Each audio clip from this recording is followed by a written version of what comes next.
Hello, friends. How's it going? Today, gosh. I'm not gonna lie.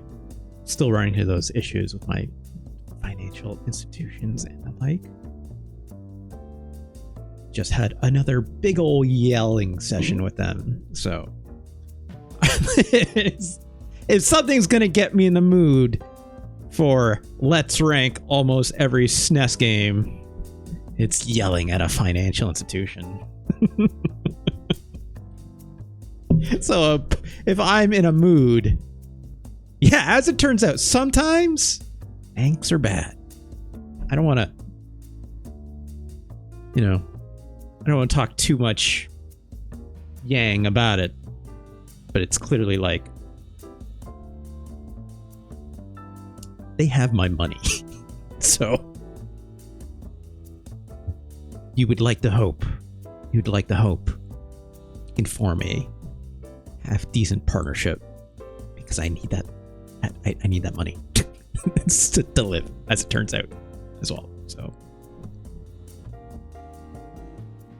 anyways, that's got me in a bit of a mood, you see.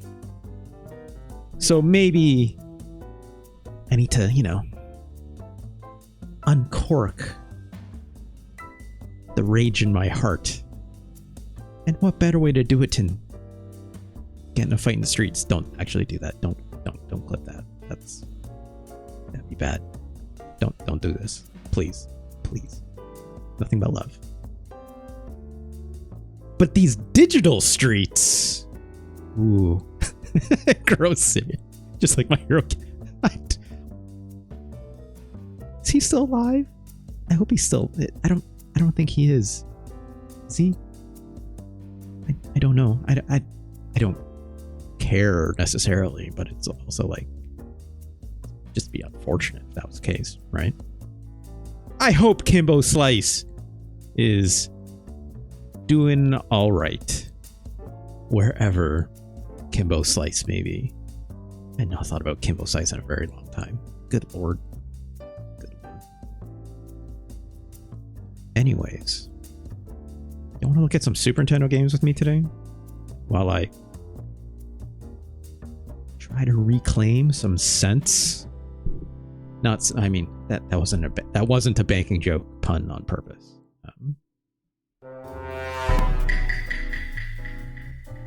Shit. Anyways, let's take a look, shall we? At this first game. Should I look at this first? I don't know, actually.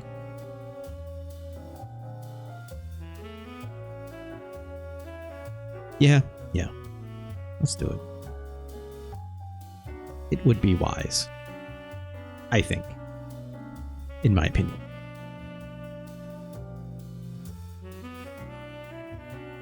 I know how letters work. Hold on. It's like trying to find an alphabetical listing.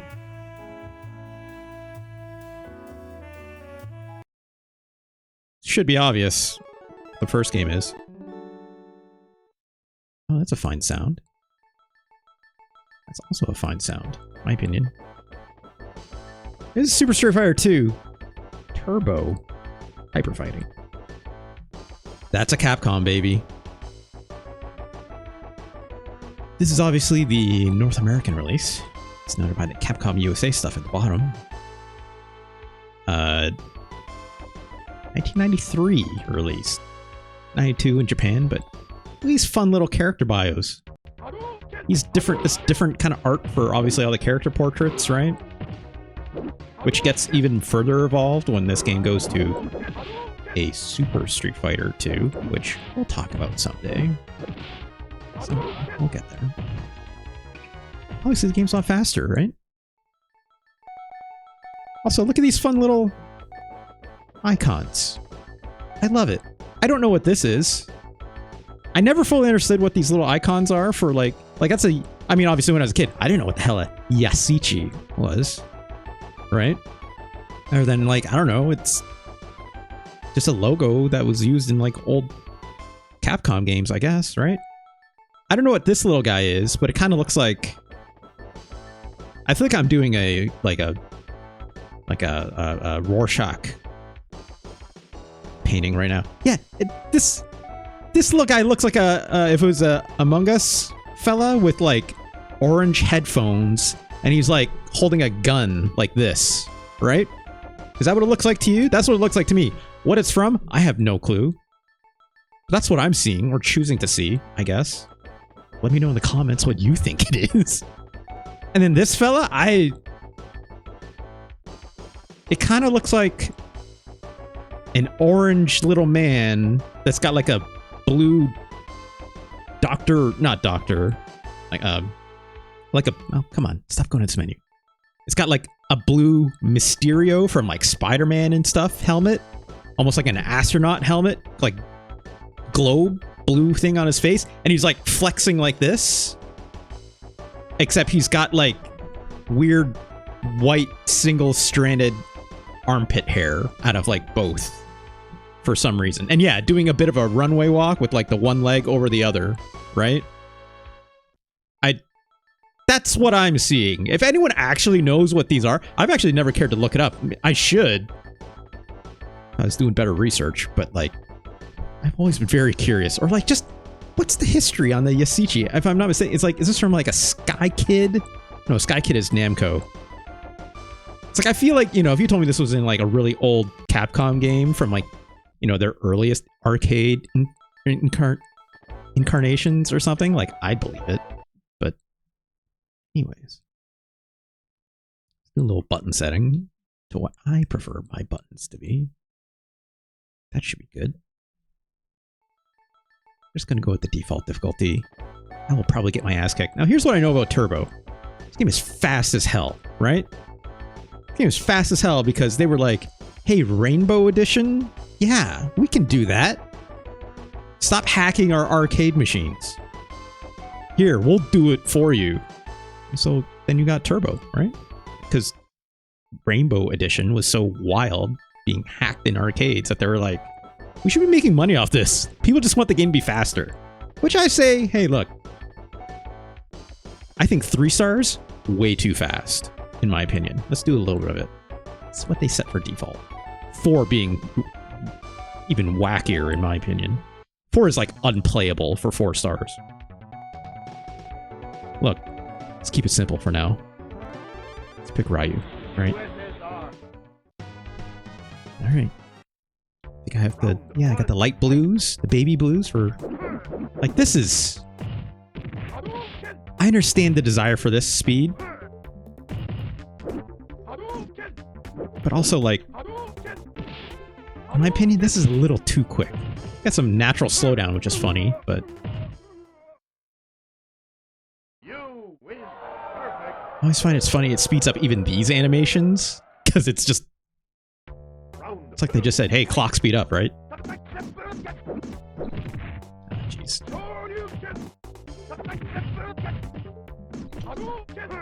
Oh, God.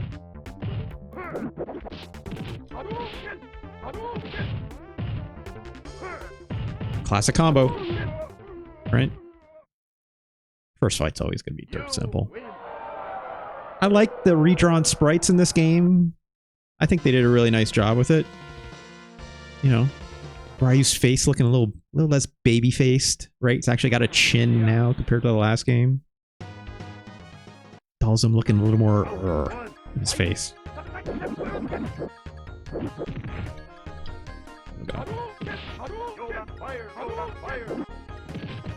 Oh gosh, it's grabs, real silly.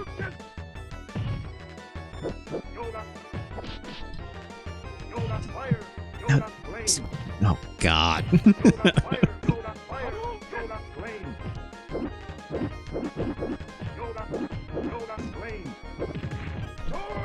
Right, can't juggle. Don't do that. Damn it. God damn it. God damn Dalsum.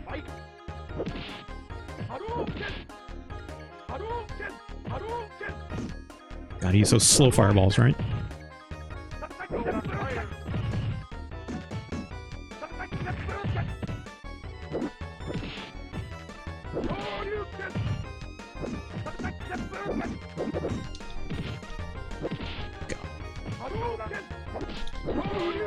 Great.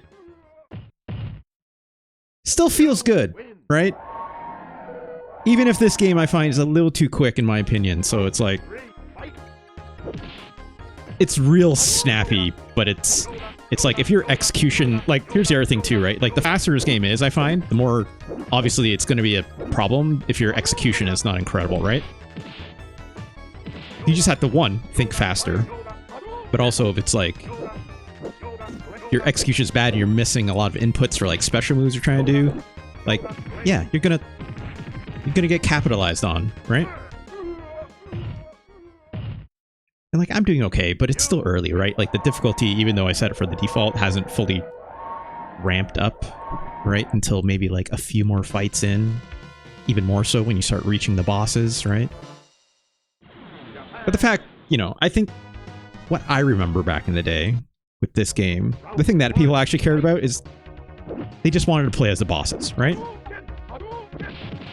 Like, being able to play as, you know, M. Bison was a really big deal, right? Or Vega, if you prefer. Oh, gosh.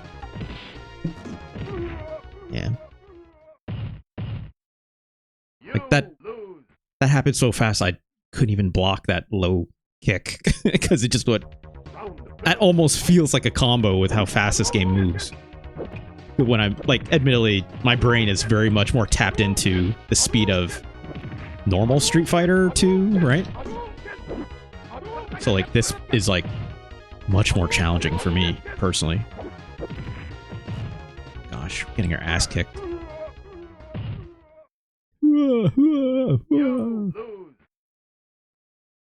Music is still really good, right? I don't need to relegate it. It's obviously using the same sounds and whatnot, right? It's not a big deal. Let's just let this run.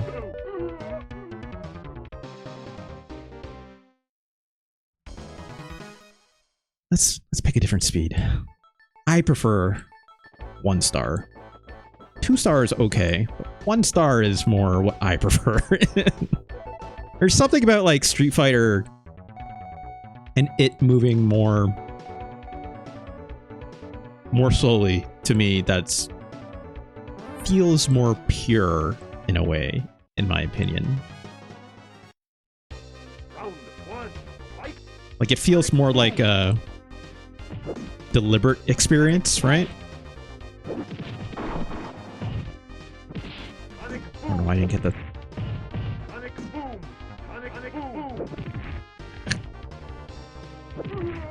Like, something about this game moving slower makes it feel... It's like, you know, the same kind of, like, same kind of satisfaction you get out of, like, perfectly executing something in Dark Souls, right? With, like, enough animation priority where it's, like, rewarding, right? That's what I like out of my OG Street Fighter. Like, newer games, obviously, it's a much different story. But if it's something like these older ones, it's a little bit of nostalgia attached to that, even I can admit. I want to move at a certain pace. Because, like, this game doesn't have, like, this, at least Turbo specifically, right? Like, you have combos and stuff, but they're not very elaborate combos, right? They're fairly... I mean, they're happy mistakes, right? As we all know. From, like, you know, how the idea of combos were created for this game, right?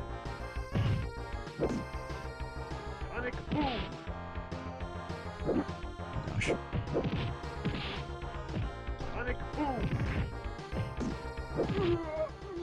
So, like, the idea of them being, like, a happy accident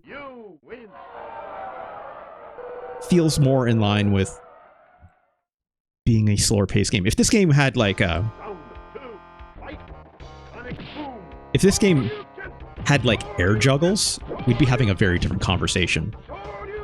In my opinion. Oh my god. These Shoryukens are murdering me. I don't know why I did that. Get out of here, Ken! Get out of my face! Marizer says, really thought this was UN Squadron? Yeah, it's same instrumentation, right?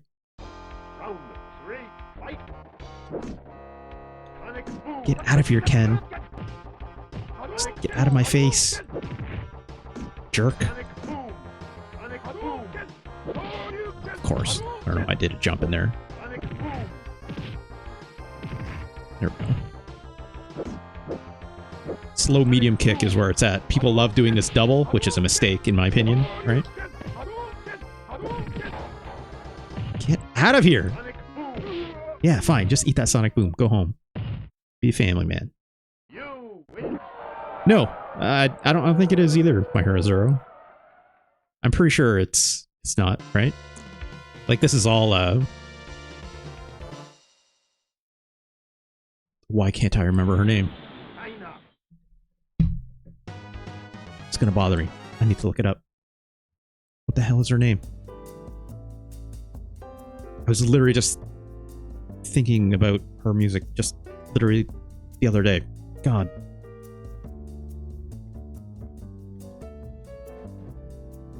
Yoko Shimomura. Good lord. I should know that. good grief. Ugh. Who did the music for UN Squadron then? Manami Matsume. Yeah, that's right. Right. Right, she did Mega Man, which is incredible, to say the least, right? Right? Not Mega Man 2, though. Right? It's very specific. No.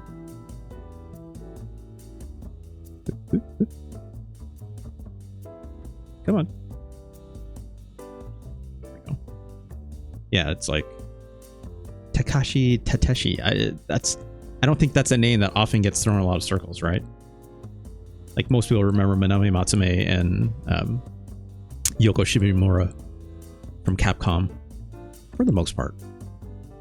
That first game though has incredible music. I think a lot of people don't talk a lot about Mega Man. The only people I see talking about Mega Man are like Jeff Gerstmann, right? And like maybe me sometimes. Much different game, obviously. Game had point systems. Get a high score in Mega Man. What's that about? Right? Anyways, let's go back to the game. Oop, forgot I had to pause. Round one. There we go. Get out of here, Chun-Li. Oh gosh.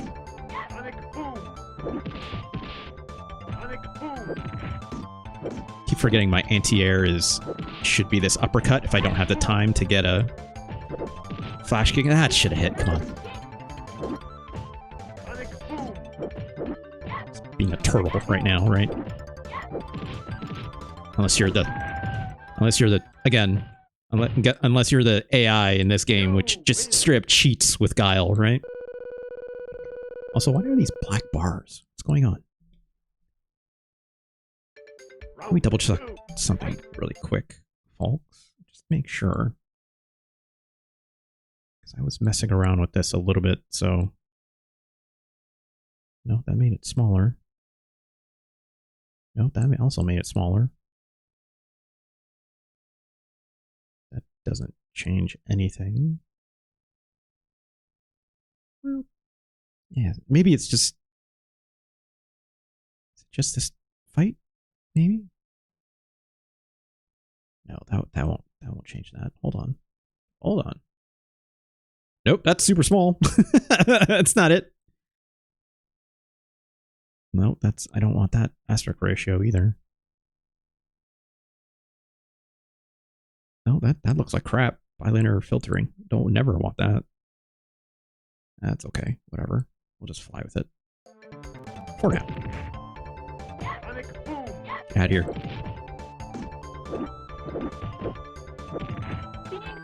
Oh, God. Yep.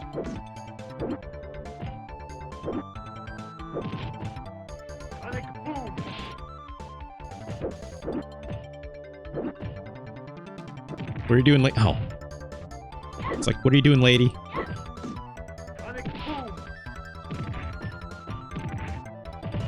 Like, previous Chun-Li AI used to be pretty goddamn predictable. She would just jump in with everything, right? There we go. Maybe it's just this screen. I'm gonna guess it's just this screen that maybe does the weird letterboxing. I'll know when he goes to this next screen. Oh, well, let's do this first. Right, just use these. Come on.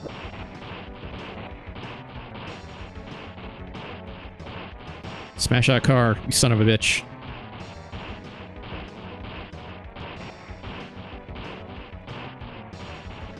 Come on. There we go. Perfect. Maybe there's a faster way to do it with guile. I don't know. It's the only way I kind of know. I kind of wish they had like an "oh my car" in that. Round one. Fight. Sonic boom. Wow, what an immediate dizzy. I'll take it. Sonic boom.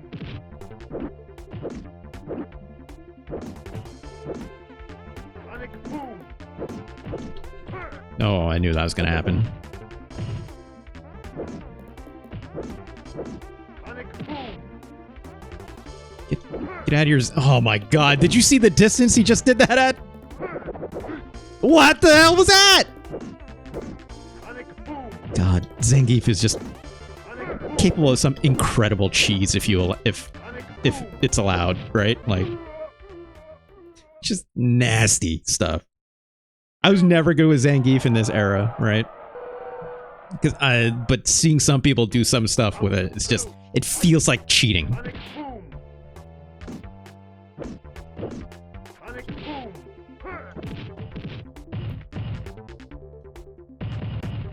Sonic boom. Sonic boom. Oh no, yeah. So he only did that, not the spinning version. Right, get out of here, Zangief. Back the F off. You win. I was never a huge Guile player growing up. Hey Fonk, how's it going? This is Street Fighter 2 Turbo. India. Maybe as if you could tell by the character portraits, you know? Which is funny because it's like, even like I said before, like you know, they redrew the portraits even for Street Fighter Super Street Fighter 2. In fact, they look immensely different in Super Street Fighter 2 because in arcades, the game got ported over from the CPS-1 arcade system to CPS-2. And nobody liked that because it was just a copy protection move. Even though it did have some, you know, better processing and it was a higher, more capable arcade system board, right? Fox says, all I know from Street Fighter is one of the games doesn't have Akuma in it. Yes, that's Super Street Fighter 2 and anything before it, basically. Akuma didn't get added to the game until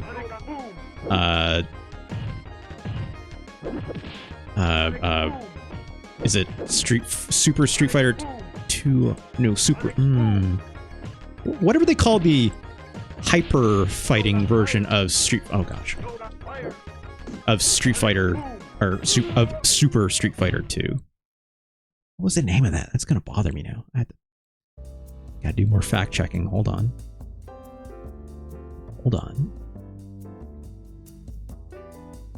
Super Street Fighter. It was just Super Street Fighter 2 Turbo? Yeah, it was. This is the version that finally got Akuma in it. And actually has, you know, the character portraits like the new challengers had, right? And actually has super moves, right? This is the first version to actually get them. Which I always thought was really funny because, like, the new challengers, in my brain, I thought it had super moves in it, but it didn't. It never got them. It literally just had, you know, Fei Long, T-Hawk, and Cammy and DJ added to it. That was it. And a couple other small changes and whatnot, but Not all that much. All right, and this funny little Super Street Fighter 2 pad that they released. It's real silly, right? To make it a 6 button. Look at this. Look at this goofy ass thing. Right? 3DO. Get out of here. Get out of here. Whatever, right? I love these weird little gamepads though. They're so stupid, but I love them. Anyways. This is actually like Super Street Fighter 2 Turbo is,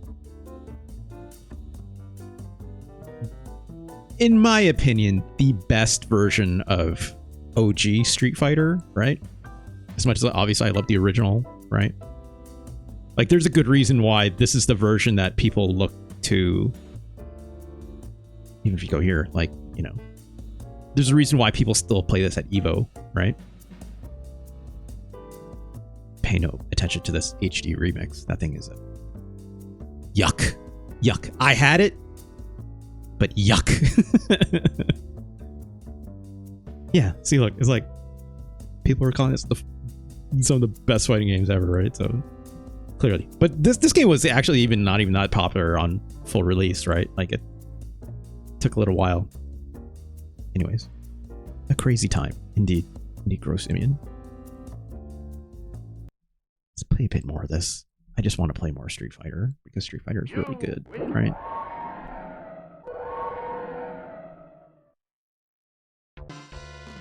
But yeah, like I was saying with the speeds and stuff, like, especially when it comes to like these charge characters,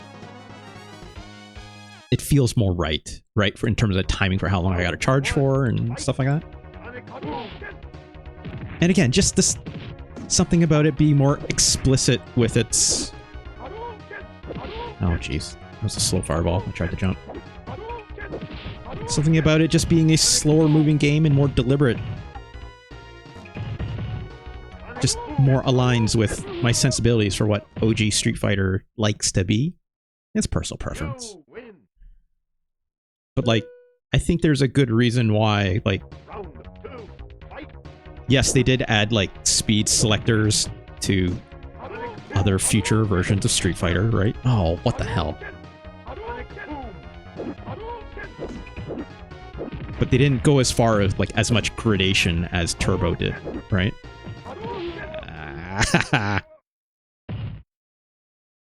It was more explicit where they said, yes, this is what the game speed should be, whether it's normal or a slightly faster one, right? At some point, you're just messing up the gameplay a little too much, in my opinion, with it. Did I get dizzy? I think I did. There we go. Dang it.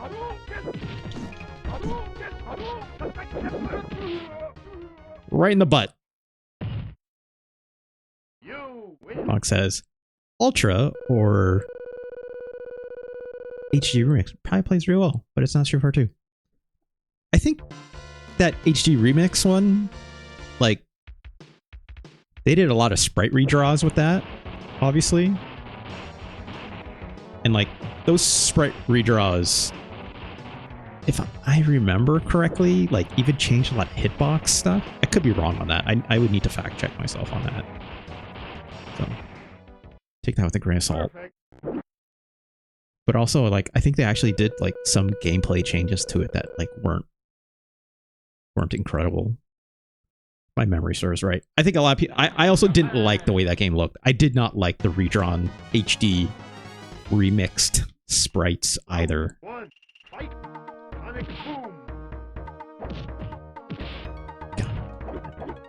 Get out of here. Oh, I didn't get a knockdown. Jesus. Oh my god. E-Honda, so nasty in this. Get the cross up? Nope. Should've did a slower version.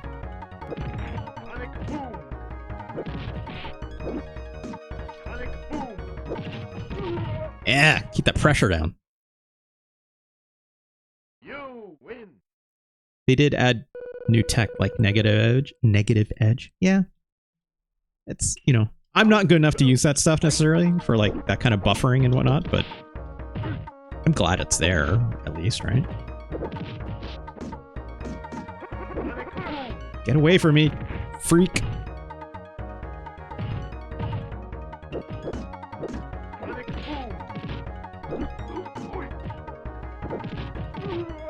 Woo.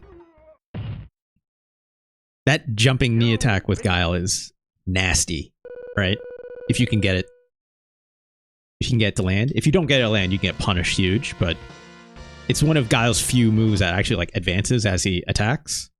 And also like can keep pressure up, which is really hard to do as a turtle character, as a charge move character, right? And you can buffer holds in the middle of it, which is great. I won't always get it on execution, but when you can, it's good. Jeez, I should be using a flash kick for that.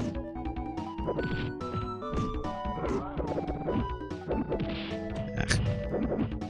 Get out of here, Blanca. Jesus. Ugh. Ugh. I know I hit that too early.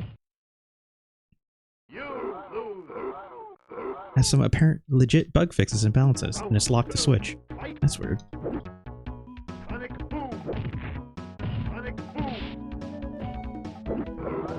Oh god.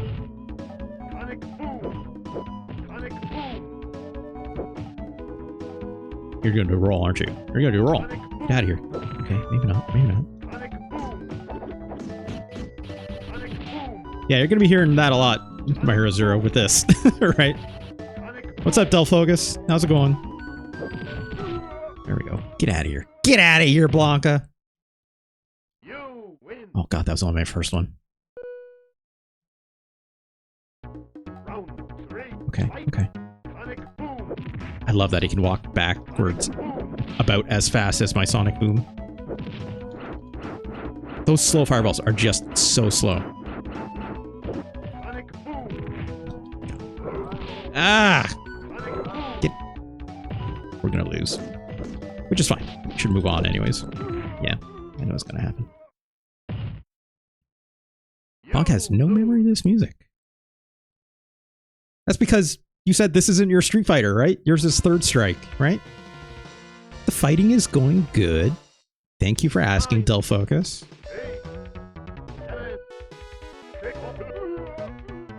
Alright, let's take a look at let's take a look at the normal speed, okay? Just to get a sense of it, and let's pick Sagat. It's gotta pick a boss character. That's why everyone bought this game back in the day, right? It's like, holy crap, you could play as M. Bison, right? That's what people wanted, right? Let's see if I can remember all of Sagat's moves here. He's got his low fireball. I don't think he has his tiger knee yet, if I'm not mistaken, right? I don't think. Nothing's coming out when I try to do the motion, that's for sure. He's only got the low fireball and the high one, I think. Which the hitbox is real silly on, in my opinion. Oh, jeez.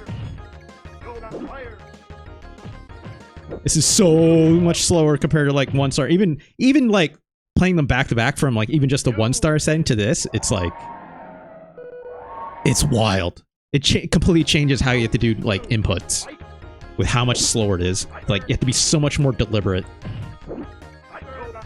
It's not even necessary about like being cleaner, because you should always have a clean input per se. But in terms of like when to press the button to do like to like finalize the execution, so like not on the D-pad movement or joystick, whatever have you, but it's like when to press the like punch or kicks buttons is like significantly different, because it changes your like combo timing when execution frames are available and stuff like that, right? And it's like not even just trying to do like, you know, like your bread and butter combos in per se, which I don't know any with Sagat, but you know. Okay, that should hit. God, that does so much damage. It's so nasty.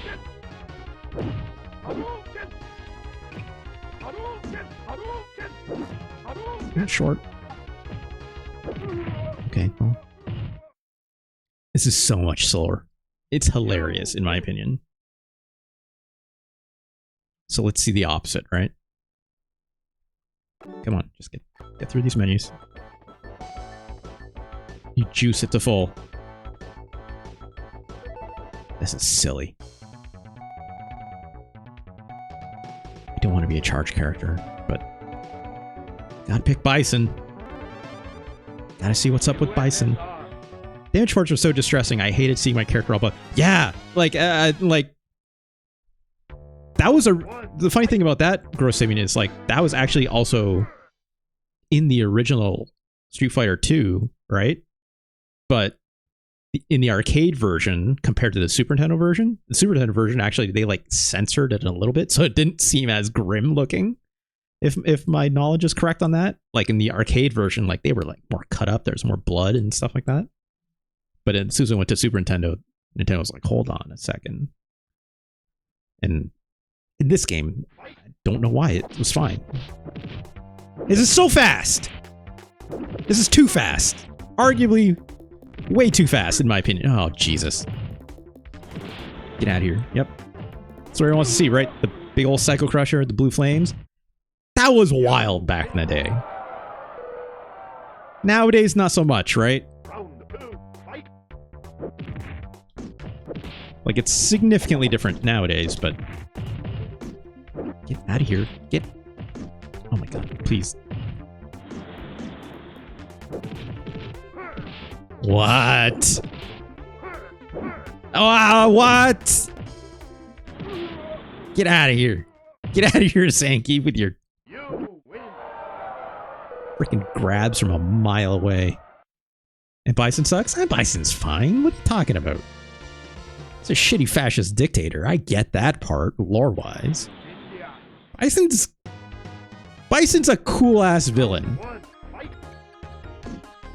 I love Bison. It's like, I think Bison's like the right amount of like menace. I loved it when they made him like amazingly swole. Oh gosh. Oh gosh. I love even when they gave him a fireball. Like, I think that's wild as hell. Also, I'm missing all the inputs for this stomp. Oh god.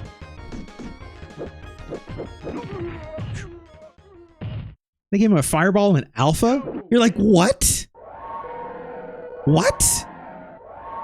They turned his Psycho Crusher into a super move. Which is wild. And they said, hey, let's give him a charge fireball instead. Oh my god. So, Del Focus, I saw your post with that.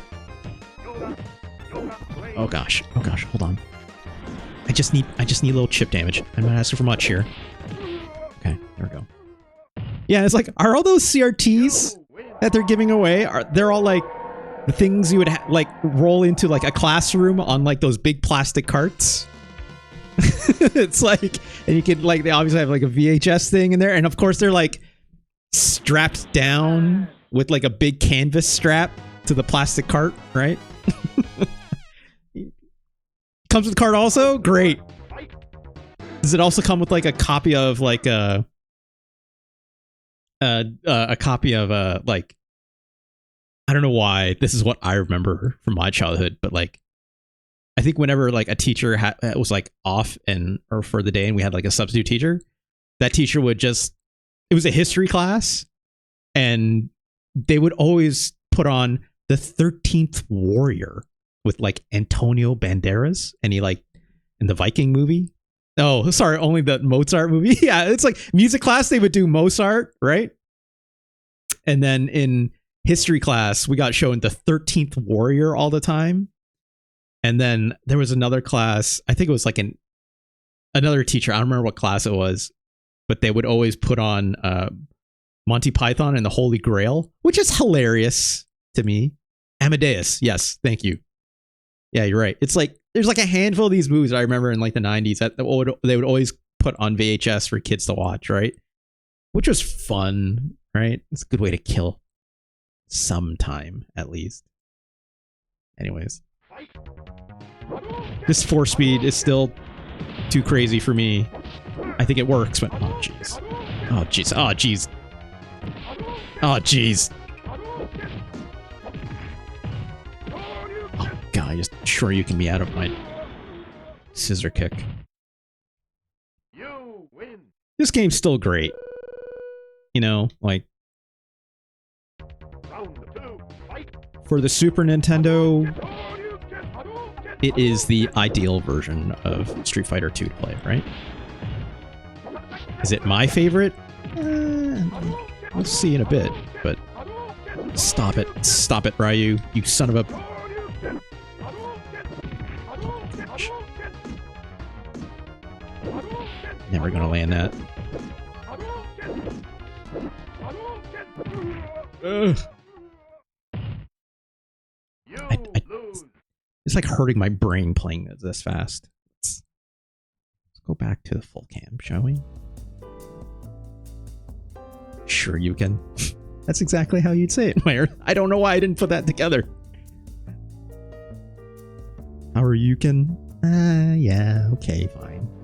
That's close. I hear the D in the Hadoken, though. It's more like... I don't know. When I hear Hadoken, I hear Hadoken. It's the other spin kick that like Tatsumaki, blah, blah, blah. It's just like, I don't understand you. Can you please remove the mouthful of cashews you have before you say like, I don't know, Captain. It's like, you're just doing a spin kick, sir. Please, you are stuck in the hurricane doing that hurricane kick. Don't focus with the TVs. Let's talk.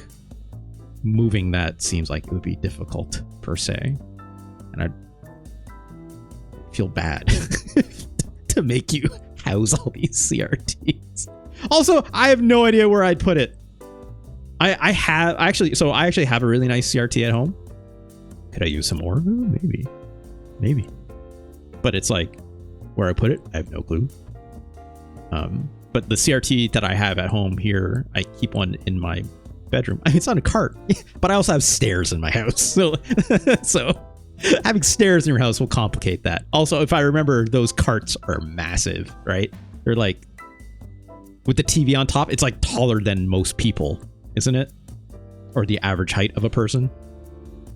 And also, like, again, the CRT that I have here is pretty decent. I have an old widescreen Sony Trinitron that is not a projection TV. It's actually like a proper ass old CRT, and it's one of like, at least from what I understand, from most video game collectors and whatnot, it's fairly well coveted because it's one of the, because yes, it also has composite at the back, right?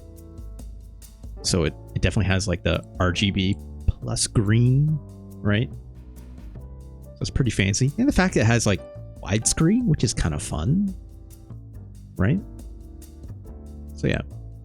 The only thing that I wish I had for it still is the remote, which I don't have the remote, but everything on the TV still works. And it works really well. So I'm like, I turn it on every once in a while just to make sure it still works. And I'm like, okay, good. You know? And it's like, how big is it? I think it's like I think it might be like a 32. I know it's bigger than a 27. I'm pretty sure it is, at least. So it's like a half decent size, right? It's not massive and impossible to move. It's heavy as hell because it's CRT, obviously, right? But it's like just the right size that, like, you know, two people can move it very comfortably up and down some stairs if you need to.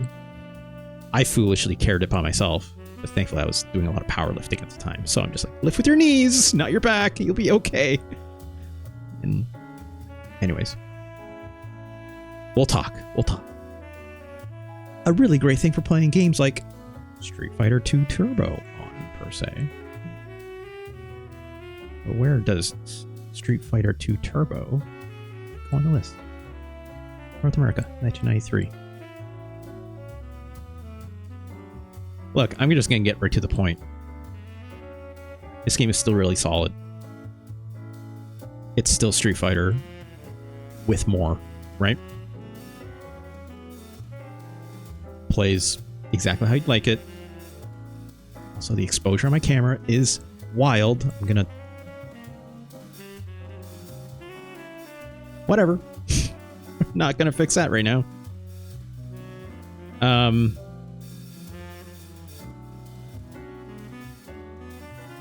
Yeah.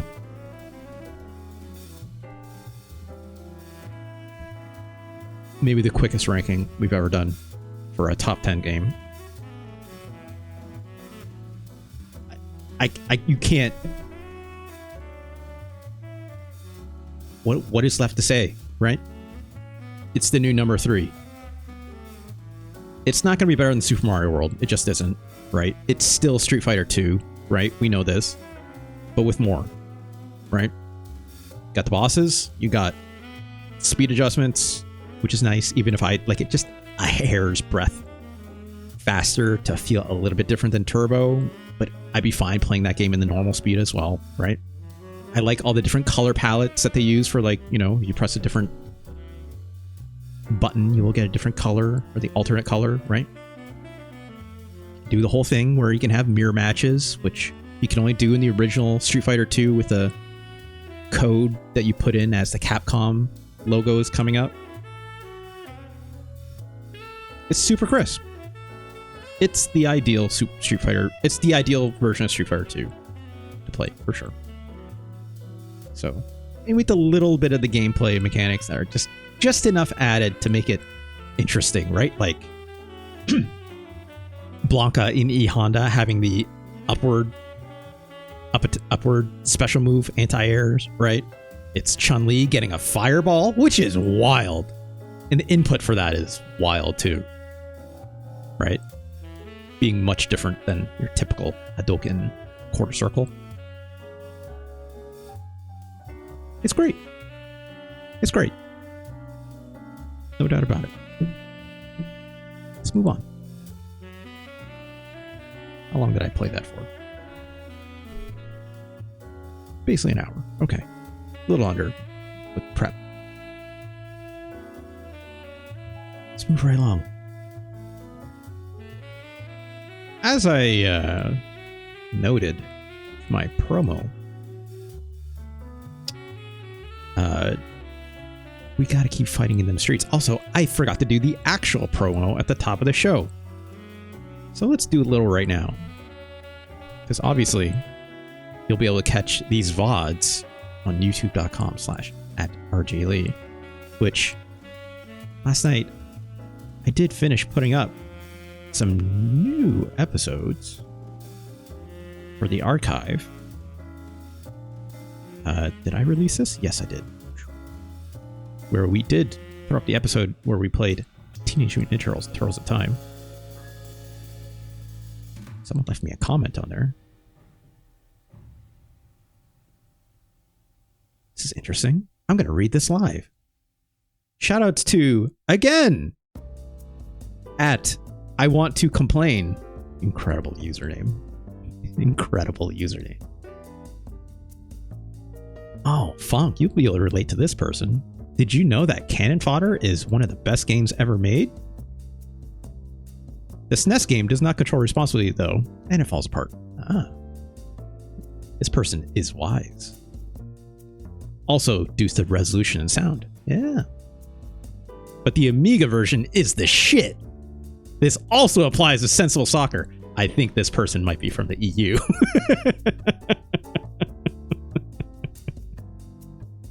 As for Shadowrun, I think it's really hurt by the music.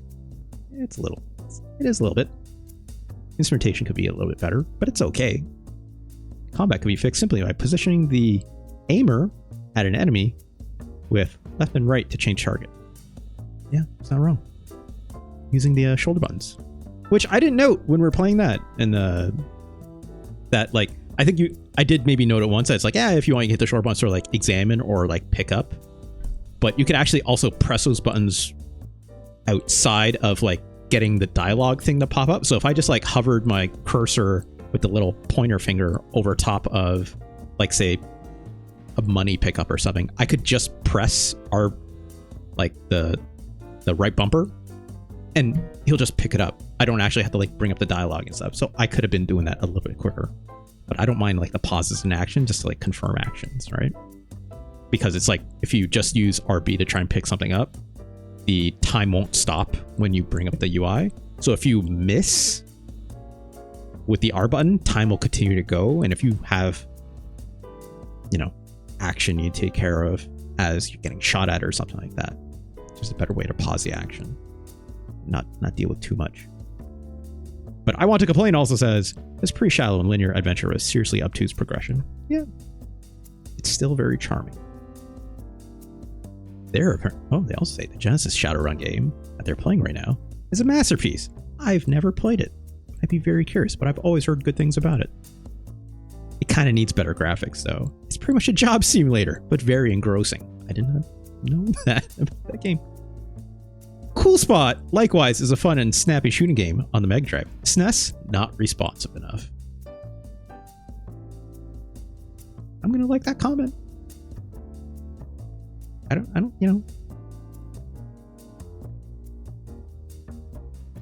Fair. Extremely fair. But also, I think this person is absolutely EU coded with their how much they love the Amiga and everything else. It has to be, right? It has to be. It's like the only freaks for getting Amigas in North America are like Jeff Gerstmans and whatnot, right? Or game preservationists. Who else is talking about sensible soccer? Did I say Genesis? Sorry. I meant Amiga. And I guess here's the kicker. This person said, Cool Spot likewise is a fun and snappy shooting game on the Mega Drive. On the Mega Drive. Right? They didn't say Sega Genesis. They said Mega Drive. But yes, they did say the Genesis Shadowrun game. So. But I'm still. Anyways. Shout out to this person. I Want to Complain. Still a very funny username to me. Anyway. Next game. Right, no, I was in the middle of promo. So we got that episode up. I also got the Super Godzilla stream from yesterday up live as well. So please do go check that out. It was a really fun time. Slightly miserable time because it's Super Godzilla. But you know, I know, hand in hand. So, Fox says only Americans and Canadians call it the Mega Drive. Or, sorry, don't call it the Mega Drive. Yes, you're absolutely correct. Let's keep moving. Did I finish promo? No, I didn't. And to extend my thank you to, obviously, everyone for making that Super Godzilla stream happen yesterday for Justice for Super Godzilla. Very a playlist as well to make that a little bit easier.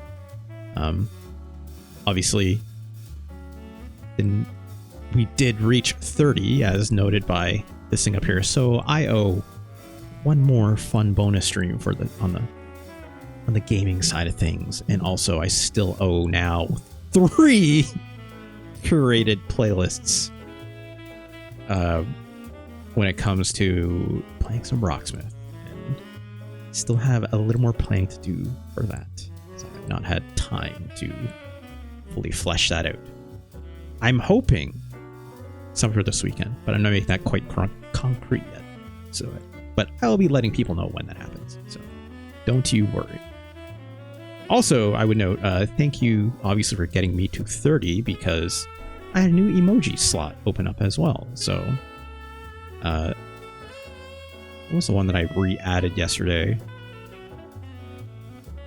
Let me take a look here. Did it not show up? What's going on? It's pretty certain I re-added because I was, you know, reshuffling some new emojis recently as discussed. Oh right, it's the Oju-sama.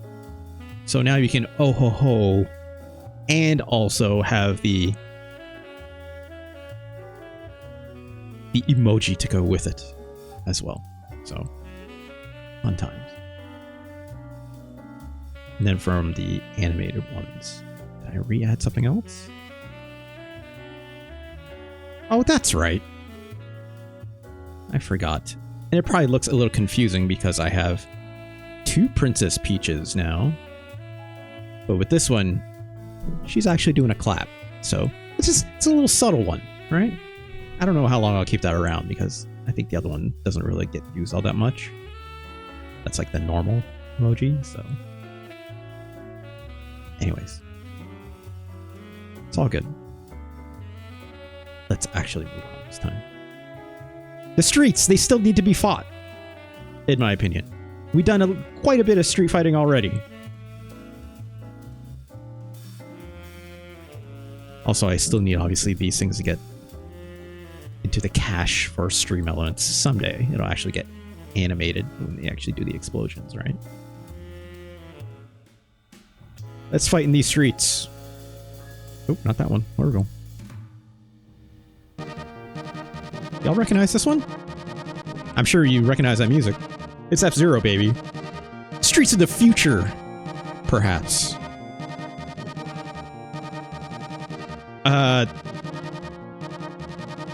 Y'all pretty much know what this is, right? Like,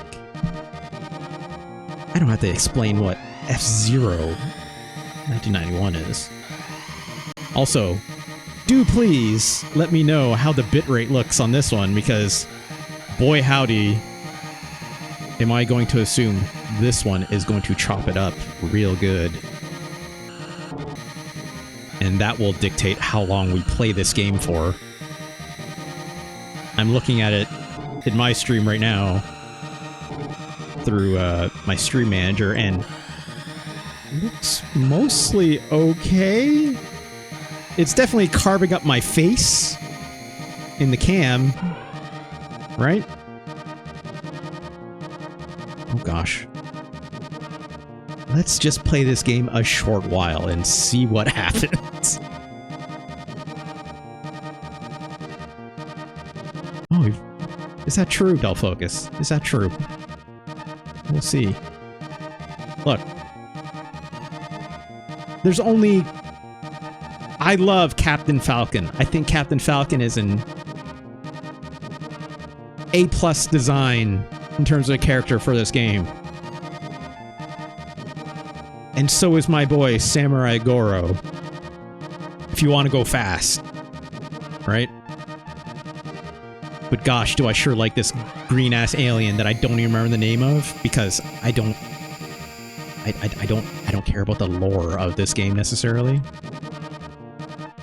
But I like this little green machine, in my opinion. Didn't get speed boost. Great start.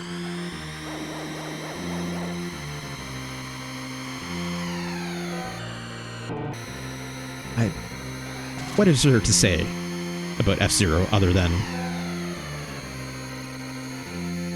goddamn, does this game move, right? Get out of the way, jerk. Here's the thing about F-Zero I think a lot of people do. People love using the shoulder buttons for this go left and right kind of like strafe. I think it's foolhardy to use them in this game. People want to play this game like they play Mario Kart, where they're like, I'm like, okay, well that didn't help. Where you're like, you know, sliding around a corner. Sliding in this game, I think, is extremely foolhardy because you need to keep grip. If you don't keep grip, you're not making that turn. If I do this, like, that's just silly, right? Speed boost out of that so you can actually recover. God, this music is great. So in my opinion, which, oh gosh, I got scared by that. Do that if you bang into them and explode, obviously, right? In my opinion, the way to take turns in this game, you need to slow the fuck down. Like, hit the brakes or literally let go of the gas. It's the only way you're able to actually corner in this game, in my opinion. Using the shoulders, like, maybe minor adjustments, you know. That one stage will run to later on when the wind is actually going nuts at you. Like, it'll be good for that. But otherwise, like, no way. I'm not hitting those shoulder buttons either way.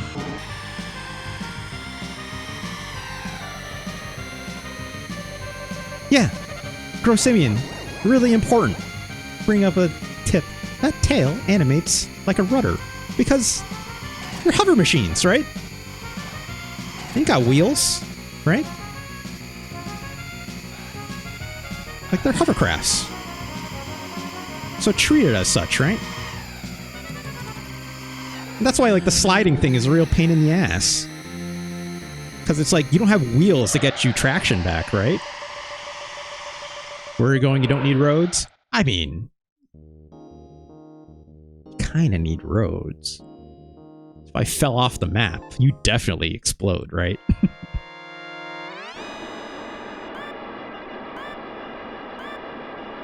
There we go. I got the boost that time. Big Blue.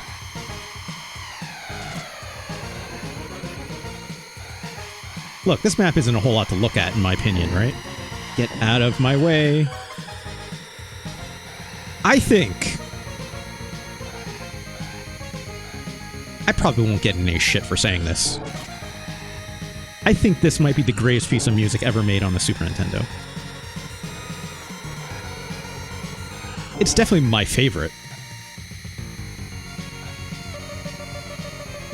I don't think anyone will obviously judge me for saying that this is my favorite.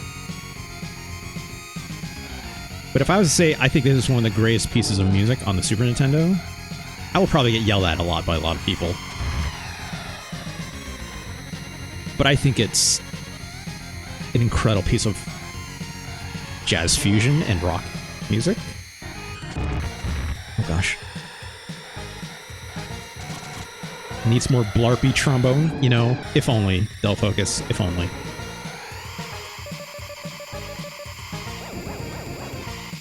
It's fine. We don't need that much help. Out of the way. I consistently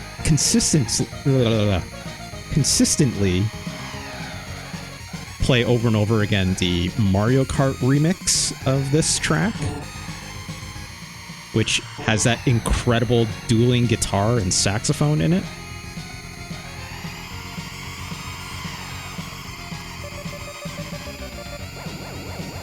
And like, obviously, as Falk will probably tell you, the links it has to bands like T-Square or Cassiopeia, some incredible jazz fusion artists. Oh gosh, I didn't mean to do that. Ugh. Jazz fusion artists in Japan. Oh god, that ice! It'll get you every time. Oh gosh!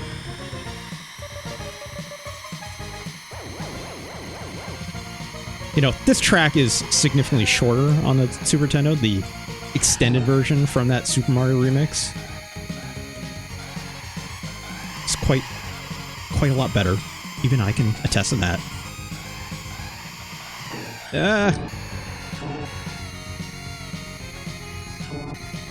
But I still think this is like an immense track. Like that that last one from Mute City, also very good, but it's not Big Blue. Best piece of music on SNES is credits music linked to the past with that hella reverb. I don't remember what that is. How's the bitrate holding up, folks? Is it still rough? I'm guessing it's... Oh god. It's not gonna get any better. I'm surprised I got the boost on that. This music, not nearly as good, in my opinion. Get out of the way. Passing in this game, incredibly difficult. Ugh.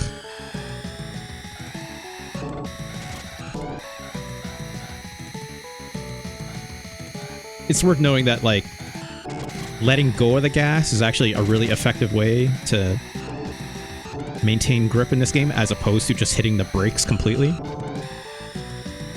I think it's something about, like, just the way the physics works with, like, re-engaging your boost does have impacts on your traction, in a way, in my opinion. Where you see that, like, kind of like, you know, that the blasting of your boost on and off again. It's like, it keeps you, I think, this is purely my feel. I don't know if this is true or not. This is just how I play F-Zero, and it seems to work well for me. Where it's like that re-engaging of your traction, like changes your forward momentum enough to take you out of like the slight drift you have, even if I don't press shoulder buttons. In a way. Bonk says, bitrate perfect, can see each number scroll in the timer. No way, really? Maybe it's just this stage because it's not as wild looking compared to Mute City, which looks nuts in my opinion. Also, I have no idea where to use boost in this level. Whoops. It's like there's so many turns in this one, so it's like using boost is really real silly. I'll use one here probably.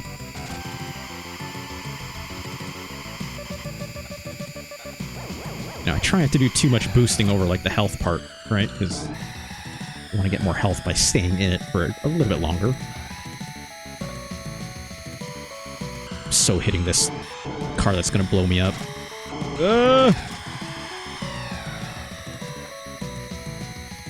Okay.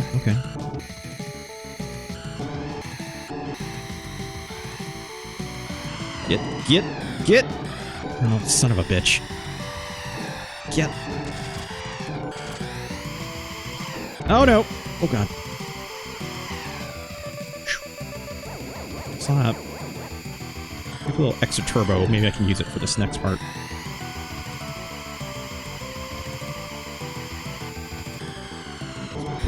Brakes, right?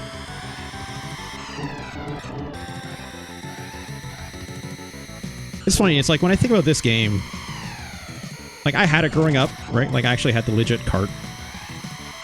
Yeah.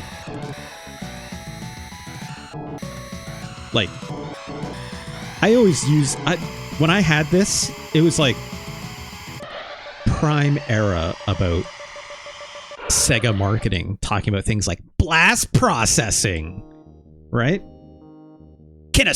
Can your video game console do this? And then it would show like, you know, Sonic moving at like 100 miles an hour or something like that, right? Or like whatever other games are part of that marketing blitz. Then I'd be like, yeah, it can do that. Look at this. And, you know, you look at like S-Zero and I'm like, what's the problem? And then you find out like, oh, it's just marketing. Blast processing, not a real thing, right? God, this level's hard.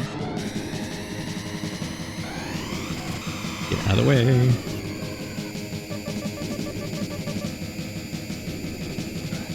Gosh.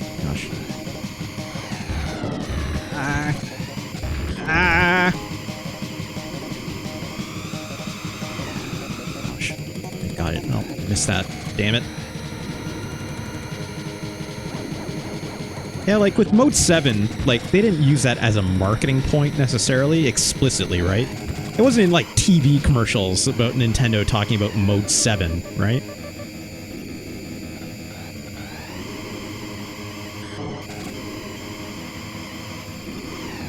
Okay. Oh god.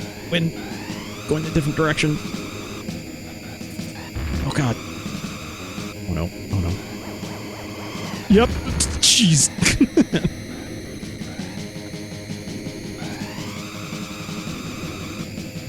There we go. But like here's the other thing too, right? Where it's like a throwing a needle there. Gosh.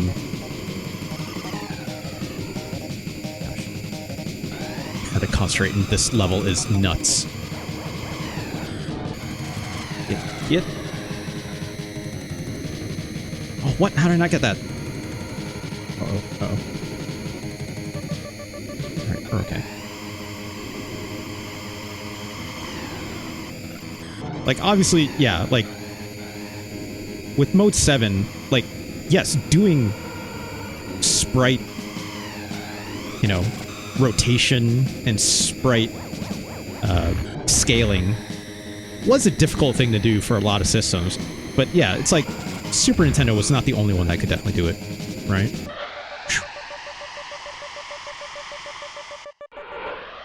The thing blast processing can do is draw a full screen image at a hyperpixel density.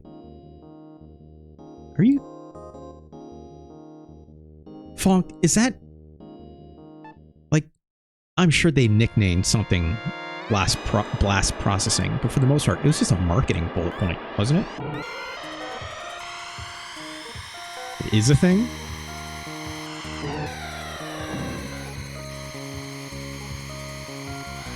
Oh god, these mines. I should've went the other way. Oh! Why are you doing that to me?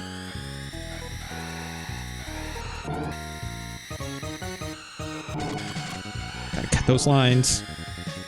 This music is okay, but it's not Big Blue, right? Even I'll admit this.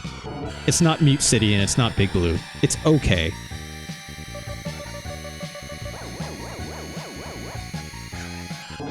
Alright, here we go. I would even go as far as say, like, this music is a little bit weak, although I appreciate its attempts at changing the vibe, right? Which is funny for a track that's as difficult as this, in my opinion.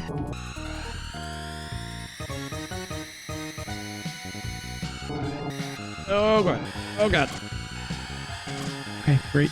As long as you don't hit the hard corner, right? Like, if you hit the soft corner, you can fly over the barrier a little bit. But you don't want to do anything beyond that. And I'm, like, super scared to fly off the track on this particular part, which is why I'm not using the speed boost. Which you absolutely can do off the end of that hard edge. Oh god.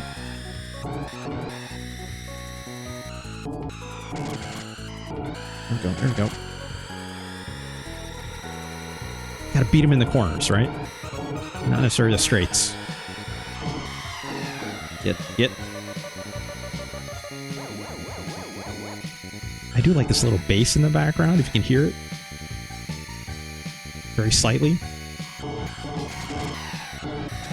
I might be biased, obviously.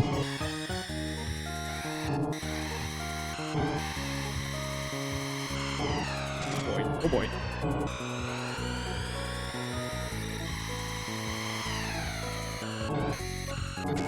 The steering in this game is so wild, in my opinion, though. Like,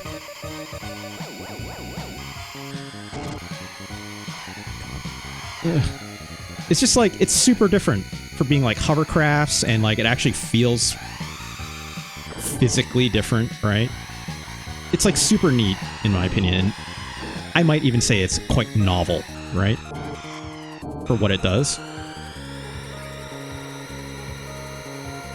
There's really nothing else like F-Zero. There are lots of imitators for sure. But in my opinion, they don't come close as feeling as good as this. Also, I love this! When you finish a full league and it does like this, like, you know, rotated camera. It's fun. Again, it's that whole thing when you like, you see like 2D sprites for the first time do like a rotation, right? Like, remember when I was going off about, like, UN Squadron? And how cool it was when the plane did that... right? It did that turnaround thing every time? Or, like... Yo, you remember when you played, like, OG Doom? Right? The first time you saw the side of a rocket when it was fired, and you, like, strafed and ran alongside it, and you see, like, the side of the rocket, you're like, whoa! That was me, at least, saying that. So, like, I found it novel in the same way this, right? Again, a time before 3D, right? So it's like, what else could you do to depict the 3D object? Well, you just draw more angles to the sprite, I guess, right? Anyways. I probably chopped up enough of people's bitrate with this. That'll look a lot crisper in the YouTube recording, obviously, for sure.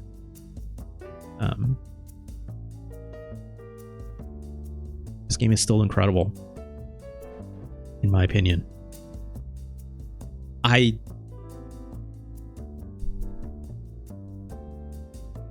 'cause, I don't even think I like future iterations of F-Zero nearly as much as the Super Nintendo game. And that's not a nostalgia comment. I think the series underwent some really significant changes, obviously, by the time it got to like F-Zero X for the N64, right? I always call the game F-Zero 64, but I know it's F-Zero X. I think in previous series I've even done that. You know, I never heard of GameCube, so I skipped F-Zero GX. I know a lot of people love that game. For sure, right? Then obviously I know, like, it was even weirdly in arcades. F-Zero AX, that's what that was called. Just weird. You know, there's that 64 DD version of F-Zero as well, right? For F-Zero X. GX has a cheat code that turns at AX. I don't know the material differences other than hardware, you know, of an arcade machine saying F-Zero on it. That I don't know the difference of that. Again, like I said, I skipped the GameCube, so I never even played F-Zero GX. I've only seen screenshots and stuff like that. Maybe by the Yakuza team? Okay, sure. Why not? But this core version from 1990, 91, released in North America. The version I was playing. I think this is still a very top tier game, in my opinion. Just with the way it feels. Like the future iterations of the game got much looser with the physics, obviously. We got the Daytona announcer. Okay, sure. Let's go away, right? Where's his rank? F-Zero. Copy that. Right. Again, I will get right to the point. I think this is better than Human Grand Prix. As much as I like Human Grand Prix and it's doing a lot, this is better. This is better than Gundam Wing Endless Duel.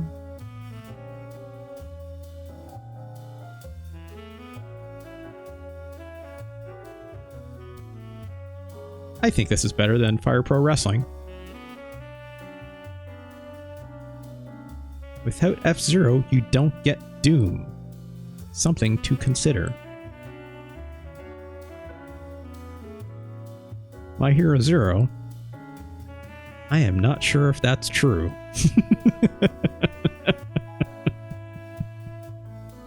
I would love to hear you explain as to why.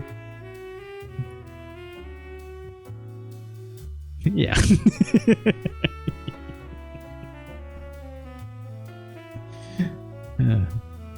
You don't get Doom without Super Mario Bros. 3? Oh, yeah. Sure.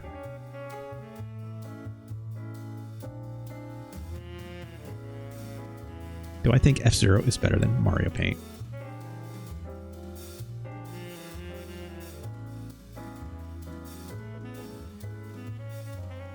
Is F-Zero better than Mario Paint?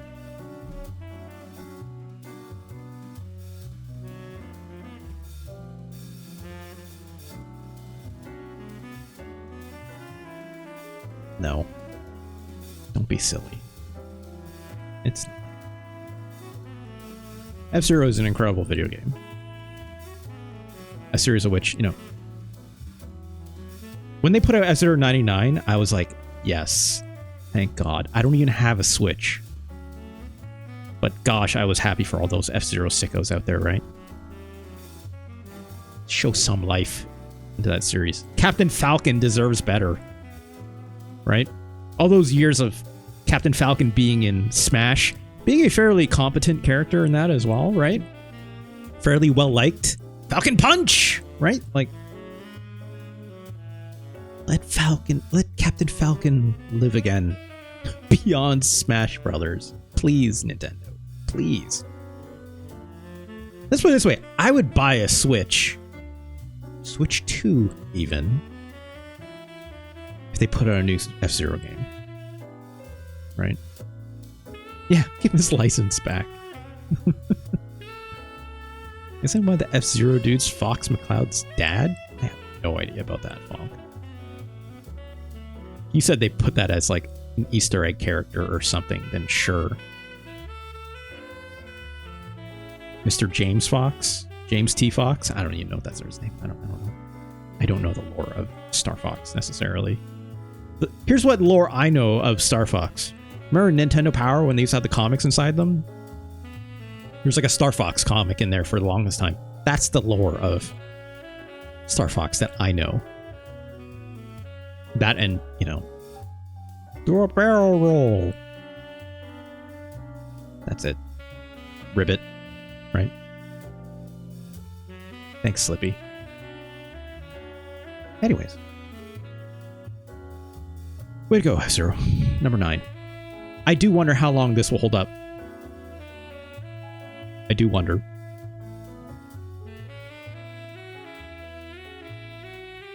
This top 10 was already very difficult to crack.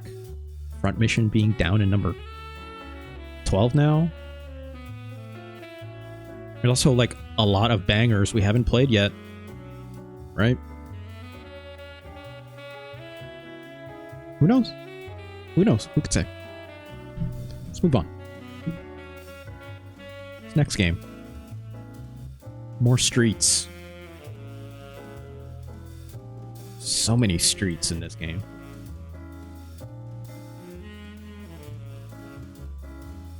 Also incredible music in this game. By Kemco.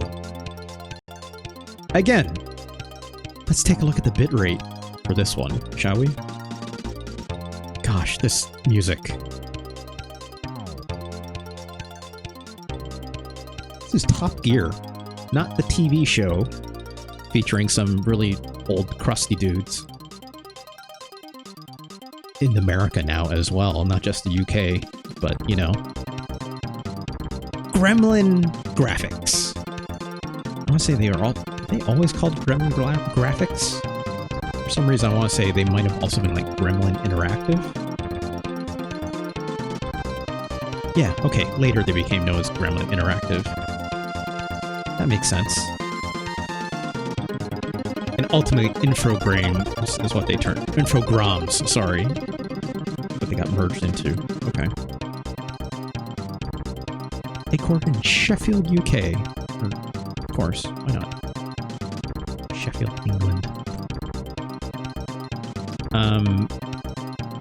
I think this game looks wild.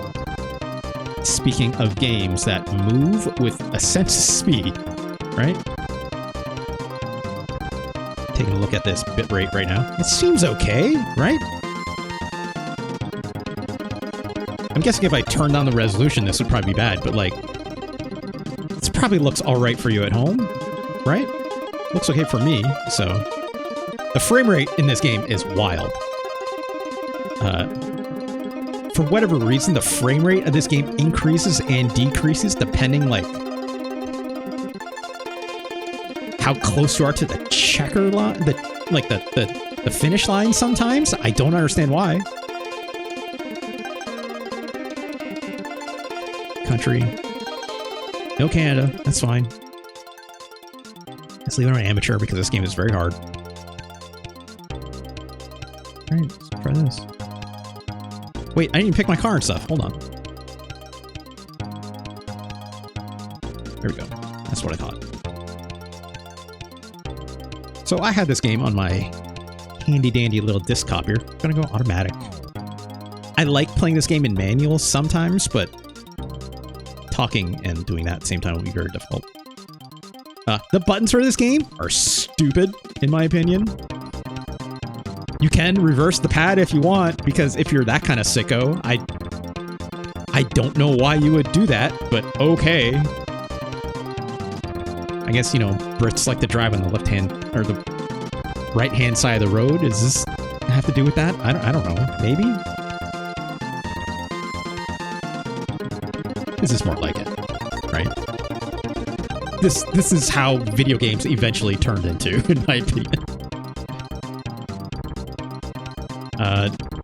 This game's weird. You have fuel consumption in this game. If you don't pay attention to your fuel, you are screwed and you just lose the race. There are straight races in this game where you cannot win unless you pick this car, where the fuel consumption is low. Tire grip is high, which is nice. But like, as you can see, like some of these cars go faster, but like have worse fuel consumption and like worse grip. If you don't pick this white car in the game, you are kind of screwed. So I always pick that. All right, let's play the game. God, this music is burned into my brain. I find it really funny. Hold on, I just realized something. Hold on. It's like the audio is wicked loud. I didn't do the balancing for that last game. I totally forgot to do that. So let's do a little bit of that right now, because I'm noticing this game is loud as shit. Let's try that. Also, this race, I have not even hit the acceleration button, so... I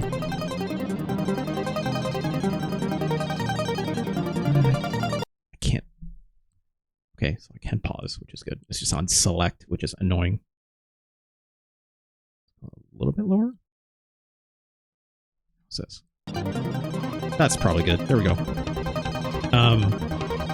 As I said, the frame rate in this game looks bad. I'm not gonna lie, right? It looks pretty gnarly, all told. And it's, for whatever reason, it gets a lot faster as soon as we get through this corner. I don't know why. But, you know, as far as you can tell, like, the sense of physics in this game are basically like the same if you're playing a, like, per say, Rad Racer for the NES. There's no ideas of, like, you know, actual car physics. It's just, hey, if you go faster in a certain amount, you will slide out to the right. That's it.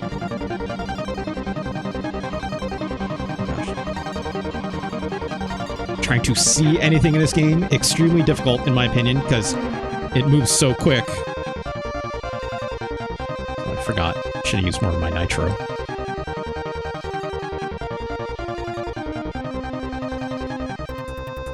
This game is pretty dang hard, in my opinion. Didn't Sakaguchi make Rad Racer? I'm not sure. I want to check on that, Fonk. There's no boost in this or anything like that. Just kind of go. Gosh. Again, the frame rate of this game makes it really difficult to contend with, because I don't know if you can tell. The frame rate of you moving along this road is not the same frame rate as, say, like, the background you can see there as it scrolls and turns. Like, that background is moving way smoother than, say, the road is coming at you. Which, I should have noted earlier, if you're getting motion sick from this game, I deeply apologize first and foremost. But that will have a long reason why. It's because this frame rate is insane. Or the inconsistency of the frame rate is. Like, I can at least, because I'm playing, I can focus on, oh gosh. Like, I can look at the car and the road, like, and nothing else, and hyper-focus on that, and I'll generally be okay. But as soon as I start paying attention to anything beyond that periphery, it is a problem. Like, see, it's like, I'm going faster, but then, like, the frame rate of this is also moving, oh, Jesus Christ. As I, like, dunk down to this hill, and then it goes back to, like, whatever speed it was going before, and sometimes it even dips beyond that here, like, ugh.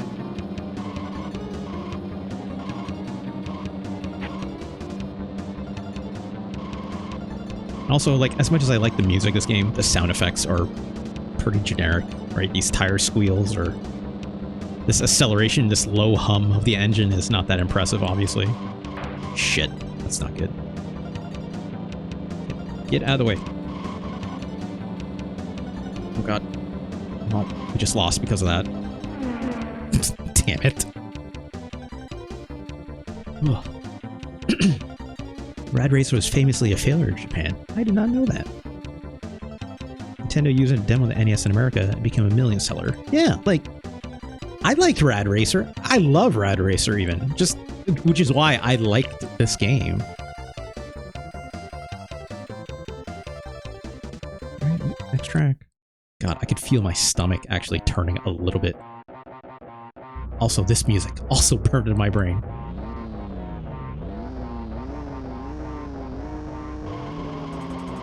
It's a nighttime track. It's neat. Also, this like 5-lane wide road. It's big Apple signs on the left and right sides. Oh gosh. Managing traffic in these games, obviously incredibly difficult. You know, Rad Racer similarly, so AI for a lot of them, other than your rival that's at the bottom of the screen, right? They just kind of like, they're either fairly still in these lanes or they simply go left and right and that's it. Right? Let's use a turbo. Get ahead of this guy. There's no drafting if you like closely follow someone for, oh, Jesus Christ. Again, it's like incredibly basic. How did that guy even squeeze that? Good lord. Catch up.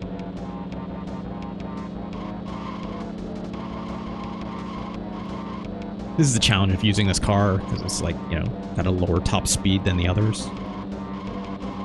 Oh god, I looked at the background, my eyes went cross-eyed for a moment.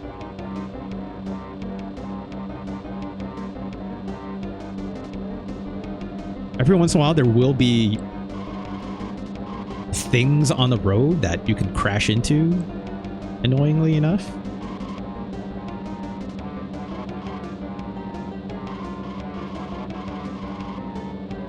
No, well. I kind of had to catch him with the nitrous on that straightaway. That should be fine.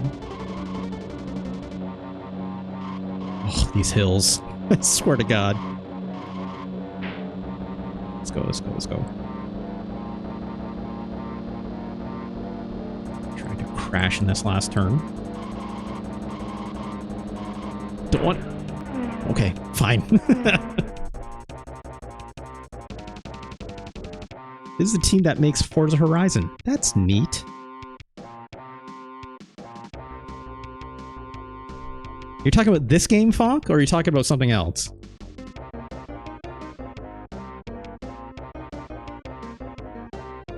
Yup, doesn't clarify. Are you talking about something else, or are you talking about this game? Sorry. When you say yup, I'm like, which one? Gremlin? Okay. That's neat. That's cool. That's cool lineage. God, these hills. Of course there's hills. It's San Francisco, right? As noted by that big old bridge, right?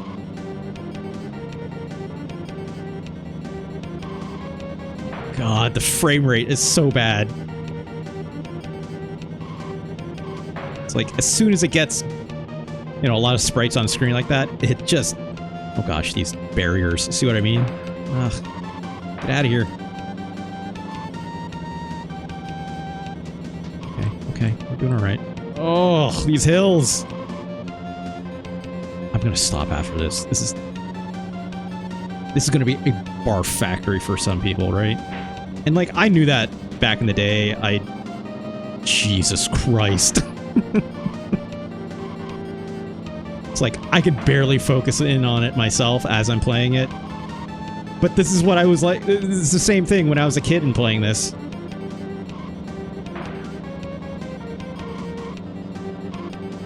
I don't know if maybe I just had, you know, a stronger stomach back in the day, right? When I was younger.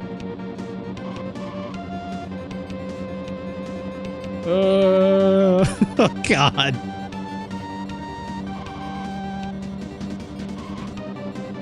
Simeon says, somehow the bigger road makes it way worse. Yeah, somehow, right? You notice that there was a pit lane in there, back there. If I was using some of the other cars, I would definitely need to use it. Your fuel does not last that well. You can see, like, there's the CPU is already halfway through their gas, and there's still 3 laps left. Like, the number of laps you have to do per race are not the same every single time. Every new race actually is dictated beforehand. Also, hitting any of those, like, these construction signs or whatever will stop you dead in your tracks. It's not like in Rad Racer, where it's like you do like all those like, or Outrun, where you like do giant somersaults with the car. I think your car just stops dead flat, and it doesn't like bring you back into the middle or anything like that either. You have to actually like turn and maneuver your way out of it, which is a pain in the ass. A huge pain in the ass.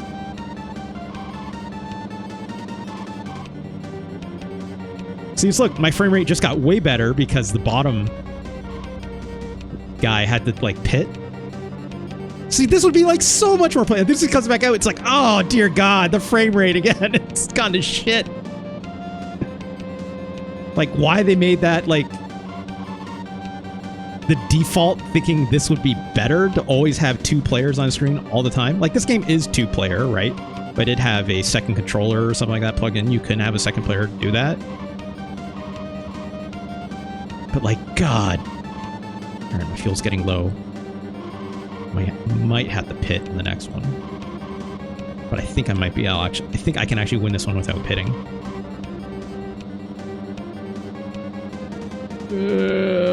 Yeah, there we go. I didn't know what lap it was. There's also no lap marker on screen, which is annoying. So I don't know how many more laps you got to do until you actually do the lap and it says how many more. Isn't the second screen the core issue? Yeah, mostly, right? Like, look how much faster it is for the AI rival, right? Ugh. Ugh. Yeah, the roller coaster not doing any favors. Absolutely correct, Bro Simeon. Hey, we tied for first, at least. Great. Hey, we won. Qualified for the next country, Moonbath. This game is purely all password, so... Oh. Should we look at one more? Let's just take a peek what the level looks like. Brazil.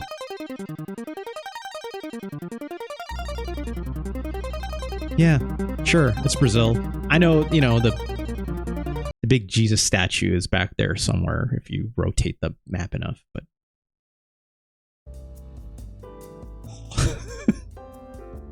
I feel right here, my like sternum, no, this is your sternum, my solar plexus area, a little bit like, whew. Let's get a drink, shall we?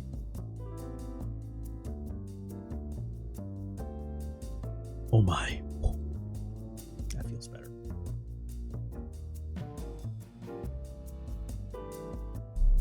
Yes, my 4th chakra.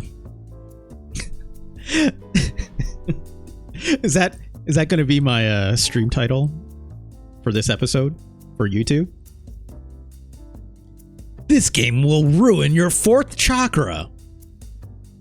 You'll never believe it. What's a good like clickbaity bullshit title?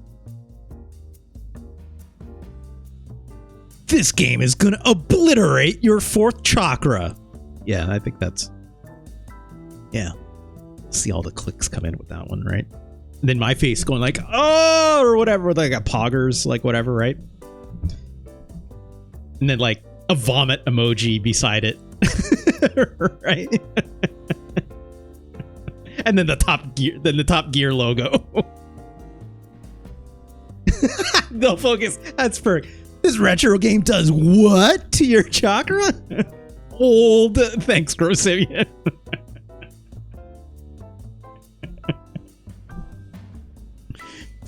Ugh.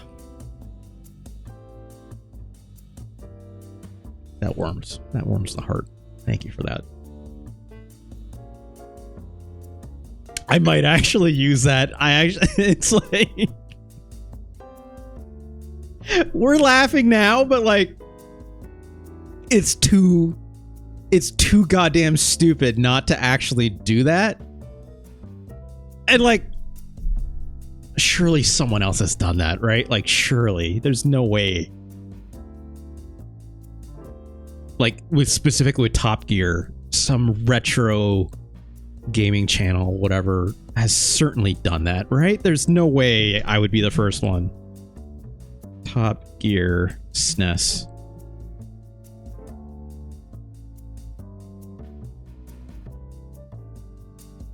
Really? No. Hey, look, is that Forza there on the end? Maybe it is. I don't think so. 2004. Obviously, it's definitely 2. Cool. I get to be the first one to do Pogger's face Top Gear, but like, who else is talking about Top Gear, right? Like, shit. Look at this.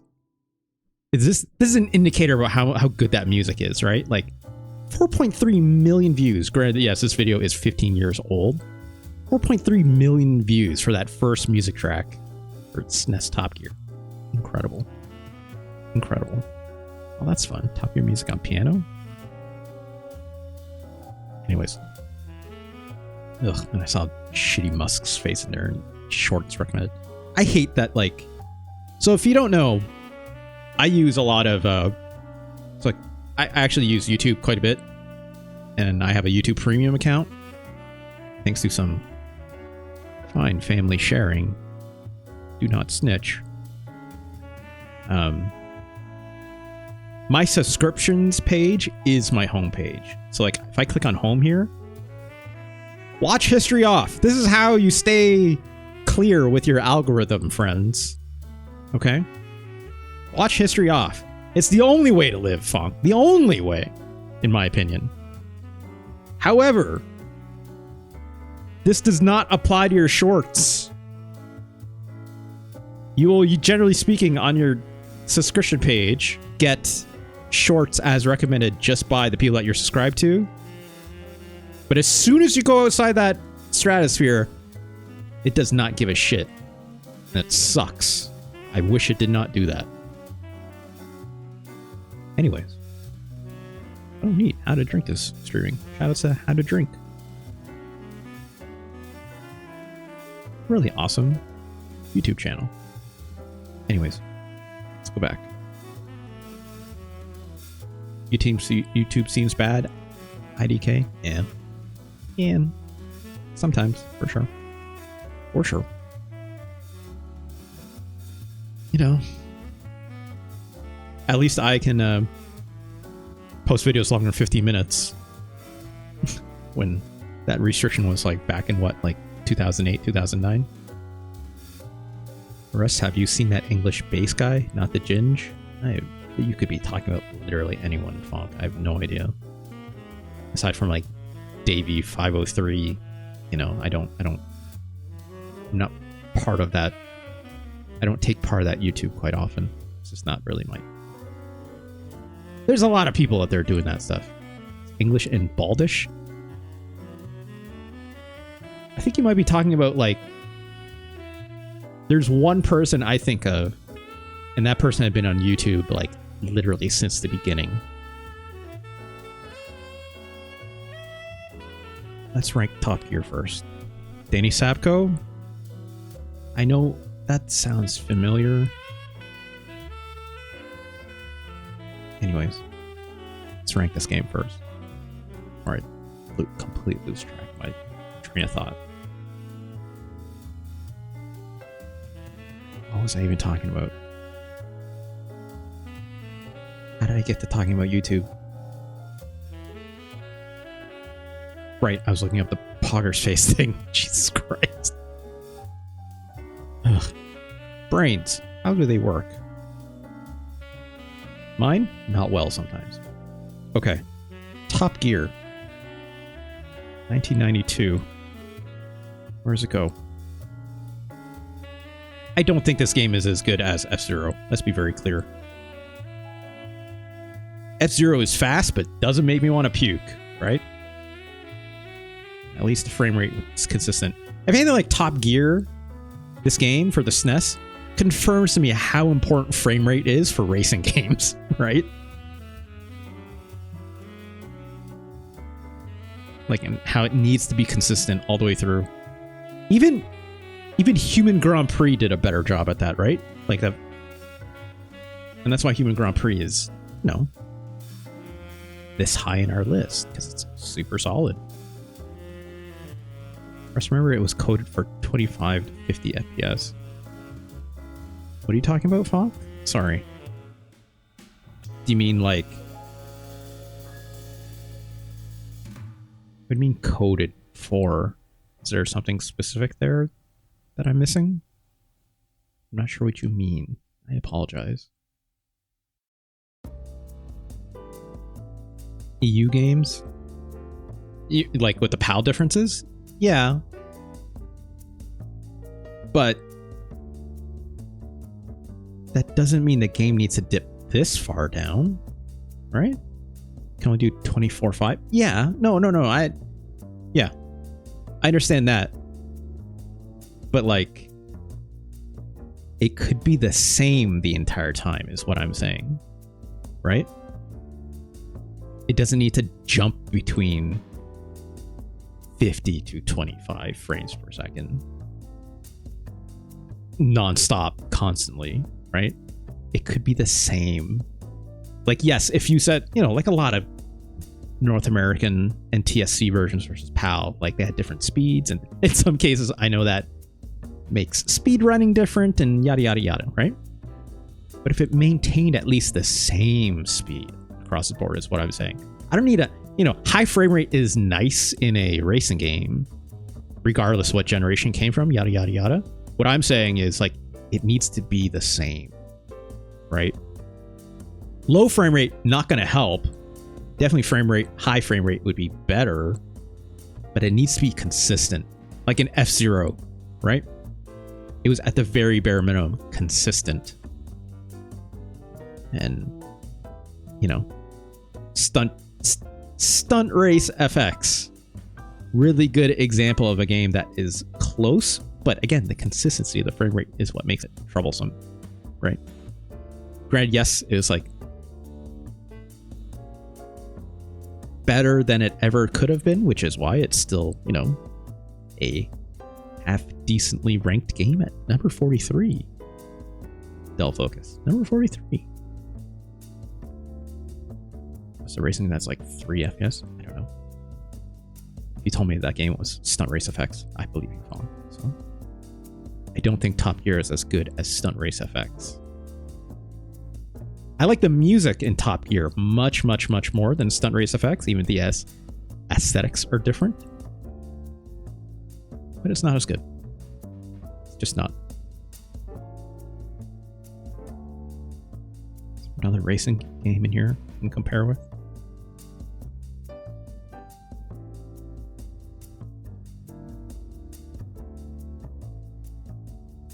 Have we not done any other racing games? Surely. Oh no, yeah. Look, Top Gear is better than Cat's Run. I'll at least give it that.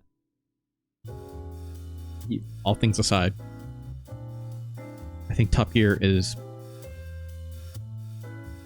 better than Final Fight. Final Fight doesn't make me want to vomit. Me wishing this game was better and as good as the Sega CD version. Yes, but that's not a fair statement to make.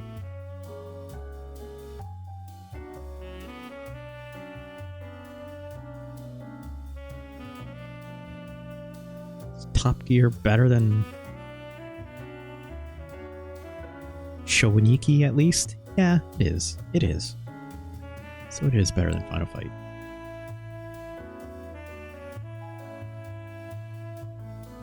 Is Top Gear better than Super Bowling or the Super Scope 6? It is.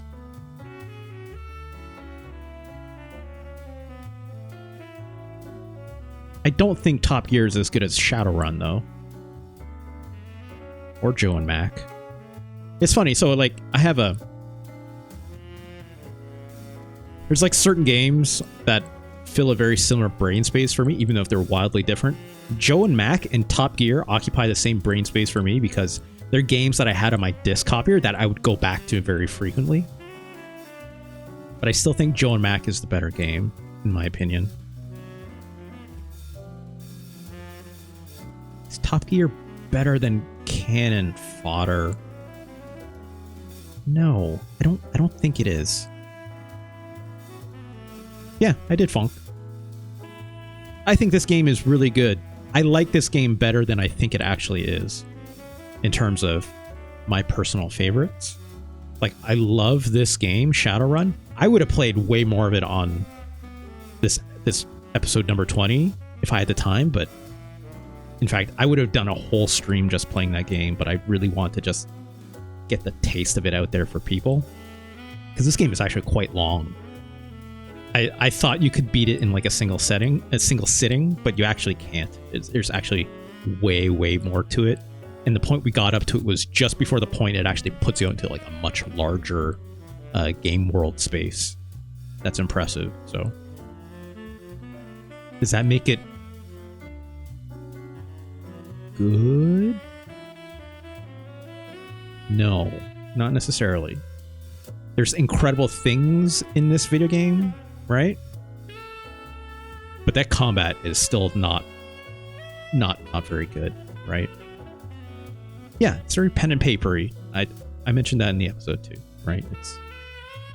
It's a tabletop game being turned into a Super Nintendo. Yeah.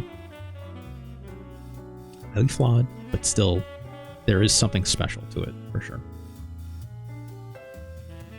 I don't think Top Gear is as good as Cannon Fodder. I also don't think it's as good as Maju, another game I would like to go back to sometime. But I think it is better than Ghost Sweeper Mikami. So,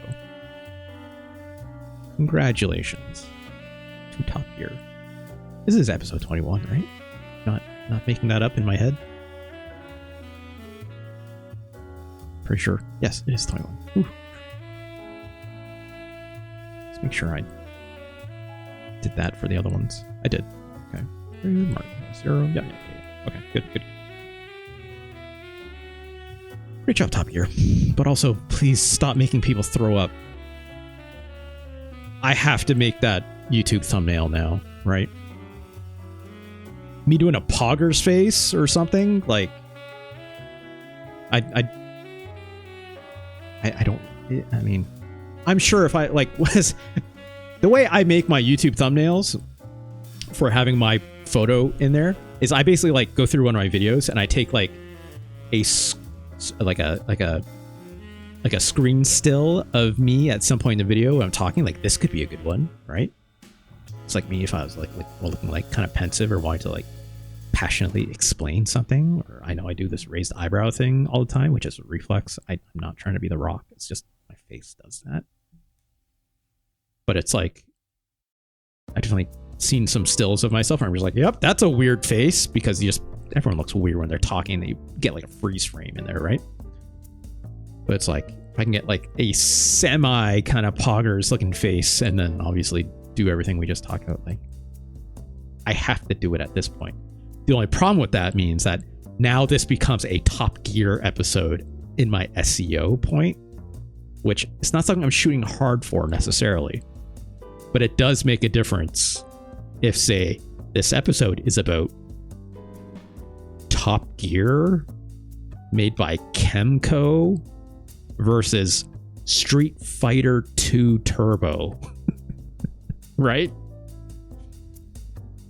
That will have significant effects to what I title the episode, right? How I categorize it, yada, yada, yada, yada. So we'll see. We'll see. I love SEO, Grow Simeon. I love it so much, I even turned it into a career.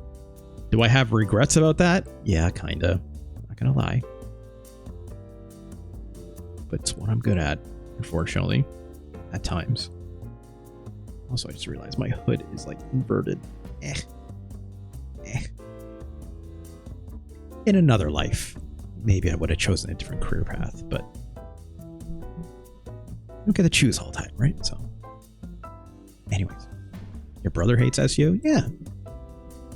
I made a whole digital marketing career out of it. Out of literally when Google, when like, story time with Russ. I'll have to put an intermission cut here or something because, we finished ranking Top Gear. It's like, yeah, lore. It's lore time. Lore time.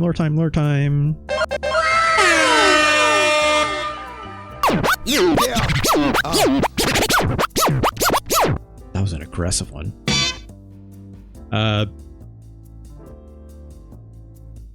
Basically, when I went to school for college stuff, I went to school for like computer programming kind of whatnots at a technical college. I was okay at it. I was good enough to be a good enough student to get essentially like to have like, I think it was something like I needed to be in the top 10. No, I think it was either top 15 or top 20 of my graduating class to basically get like what was called a co-op option, right? And essentially, yeah, so they had 20 slots for basically a graduating class of, when I say graduating class, I mean like class size in terms of like how many students were enrolled into this program. And it was something like around 200 somewhat odd students. So it's like 10%, right? So top 10 percentile of students basically got to apply for this co-op program. And I was, luckily enough, good enough, smart enough. Smart has very little to do with your academic progress. Not very little. Still some, but anyways, you know what I mean. So like, I went to school for computer programming stuff and I got co-op. I'm like, great, I'm doing pretty good. Did my first co-op term at an actual like web development house. Absolutely hated it. Oh, I hated it with a passion. I found the work to be tedious. Here it is. It's programming after all. I found it to be extremely limiting. I found the environment of it to be extremely strange. I struggled a lot with it. And of course, I was also paying my own way. Extra lore on top of that, when I graduated from high school, I actually didn't get my high school diploma either. So, because I didn't know what I wanted to do growing up, yada, yada, yada. A lot of kids don't, right? Normal stuff. And when it was time to graduate and I didn't have enough credits because I was not very good at school, because again, when you struggle, it could be a whole host of reasons for all these are teenagers, yada, yada, yada. And so I took quite a long time off, like 2 years off, kind of being rather lost with what I wanted to do, yada, yada, yada. And of course, capitalism plays a part in that, and so forth, so forth. And then eventually I did decide to get my high school diploma back. So I did like remedial credits, blah, blah, blah, blah. And then basically worked my ass off for like another year for that.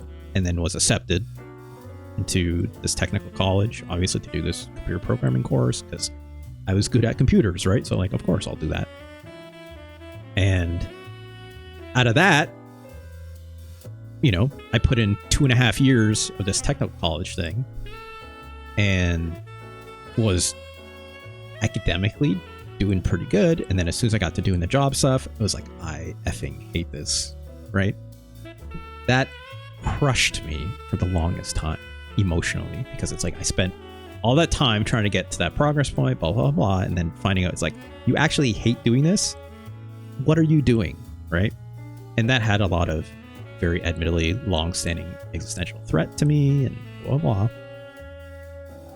But luckily, out of that, I learned about when I had to do my second co-op term, because basically it was like a 3-month term to do this co-op position at this web dev house. After I hated it, I did that minimum. A lot of times kids will get an extension for that to either like 5 or 6 months.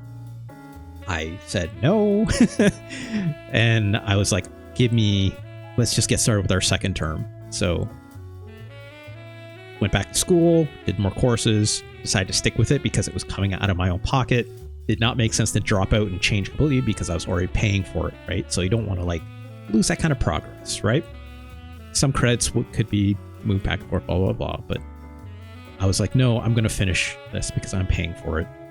And then so I did my second term and I had to find obviously another position. Then I ended up finding this newfangled thing called web marketing, right? And then out of that was like literally when like technologically, you know, Yahoo was still the top search engine out there. Google was like this brand new kid on the block. No one truly understood how it worked.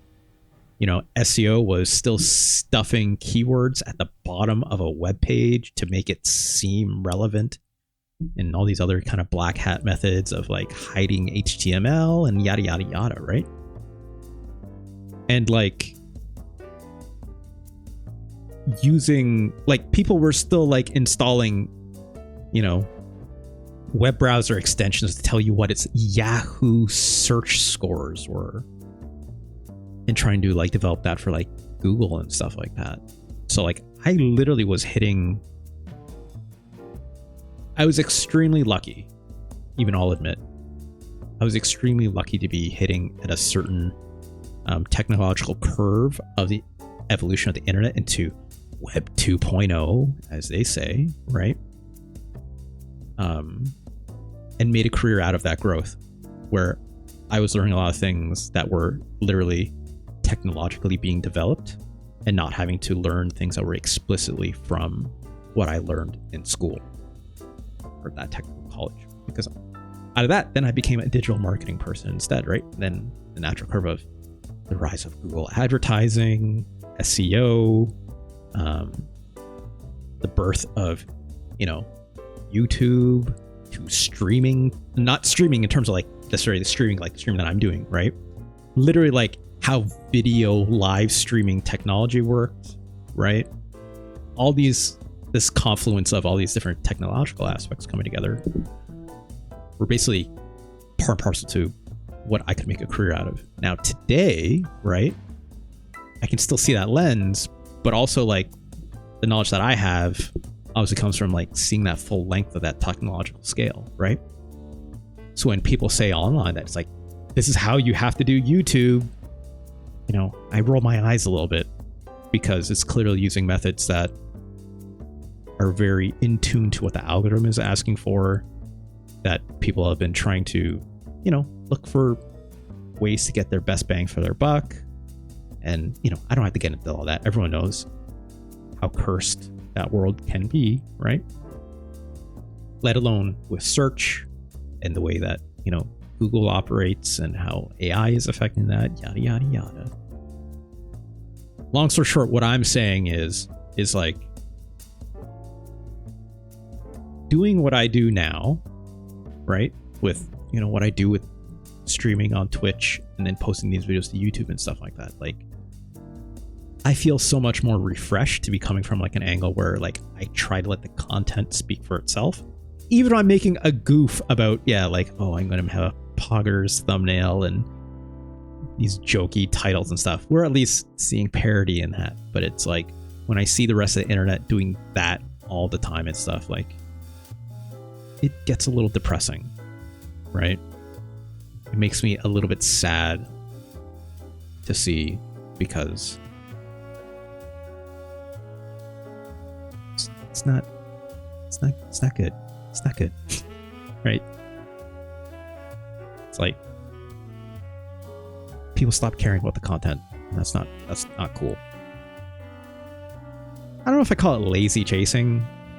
Like in some ways they're playing the game, right? They're trying to play the game. And the game changes every single day in small ways, and, you know, not always for the better. And when it comes to dollars and cents, right, people don't care. They just want to see number go up, and that's a whole other problem, right? So a lot of what my job turned into, thankfully, and I'm very lucky with this, with previous employers, or my last employer. So they laid me off. It's gonna be a whole other thing, but whatever. Is that like I worked with a lot of people who felt strongly about this the same way that I do, that it's like, you know, people will say phrases like content is king, and it's like, okay, that's turned into like kind of a joke in itself. But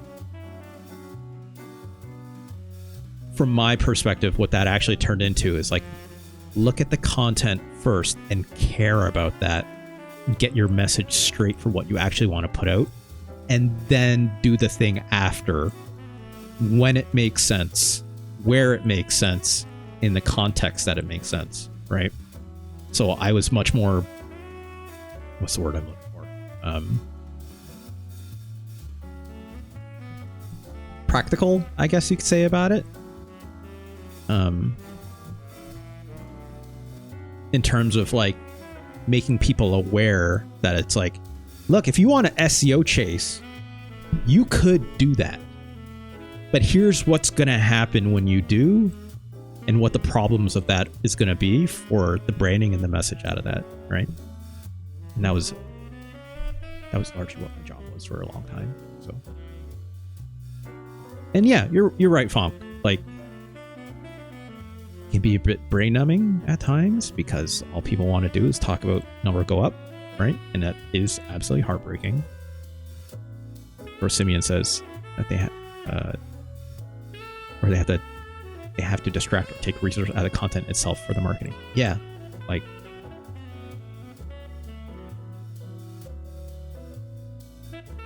not to be too much of a downer on that, but that's the realities of it. So I try to like position myself in a way where it's like, no, like, talk to the writers, talk to the actual content creators that are actually coming with the creative, right? Not necessarily doing it in the mind of, you know,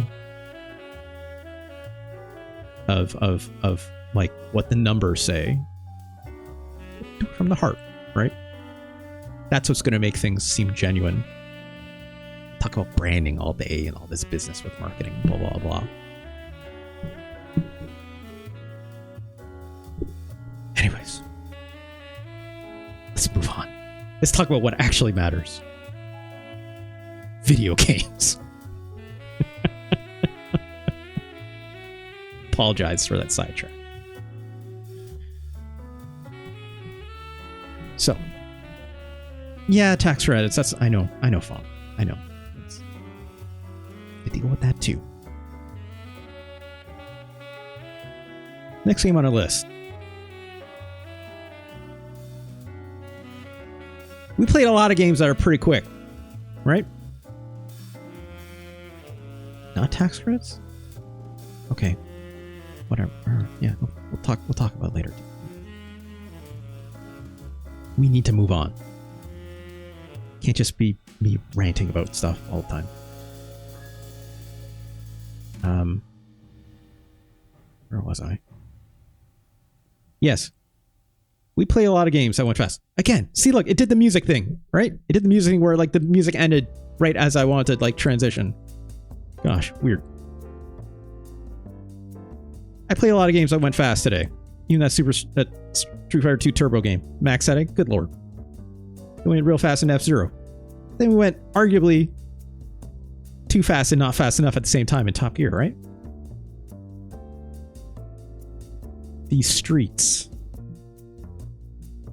they don't have to move at that speed all the goddamn time. One might even say it's unsafe. Am I right? So let's slow it down. Let's go to gameplay.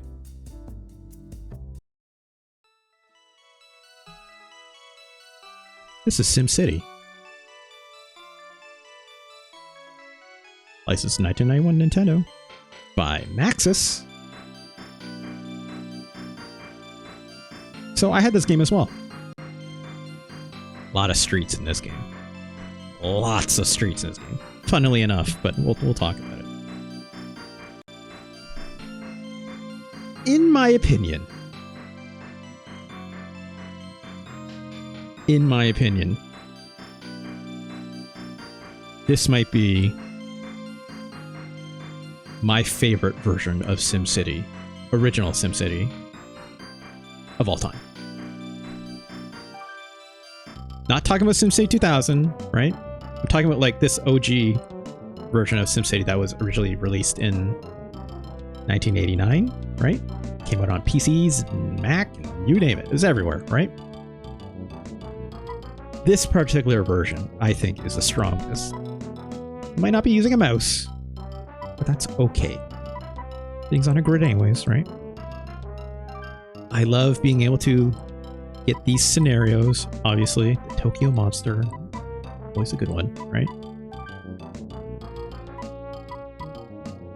I don't know why practice is in this game. Apparently I have a city in here called Butt. I don't know when I did that. I would note, this is a ROM that I've had for a very long time. So, this city in 1952 called Butt could literally be from like the early 2000s. In fact, if I check this save file, I'm a little scared to know what the age on that might be. Oh, it actually doesn't have a SRM file. Anyways. Let's make a new city, shall we? Let's pick a map. Gotta pick a map, right? Please wait, though. It's gotta generate it. These are actually all the same all the time, right? I love that you can have up to 999 variations of it based on what seating you choose, right? Let's take a look at number 20. Please wait. Also, this, like, whatever this UI is for it is very funny to me. Like, there's even, like, the Super Famicom logo in the corner, right? That's not bad. I do like having a little bit of water, you know? If I was playing this in, like, the most, like, you know, cursed brain possible, you would try to find one that has no water whatsoever, right? Because you want as much land mass as possible.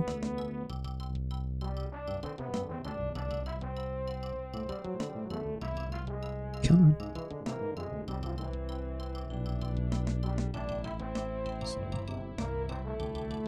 double check this. 1 second. Apologies.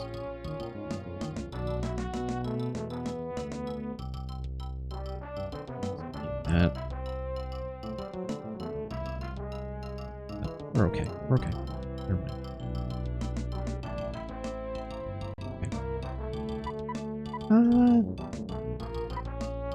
Let's try one more variation and go with that.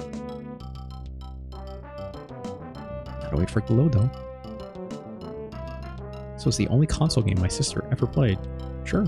Oh, no. You don't want an island. Let's go back to 20. I thought 20 was fine.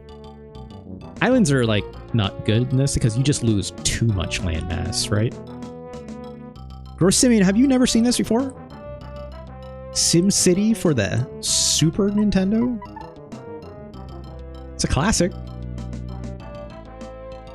Surely you've seen some form of SimCity, right? No? Okay, well, let's go on a journey together, shall we? Once this map loads. Great, good enough. That's fine. We'll take it. Oh wait, no, not now. Ah, Jesus. I should hit OK instead. We'll just take whatever this next one is, as long as it's not an island. Come on. Fine. What's the name of our city? Any ideas out there? I'm not gonna call it Butt. Like, however old I was when I put that in. Doit. That's not bad.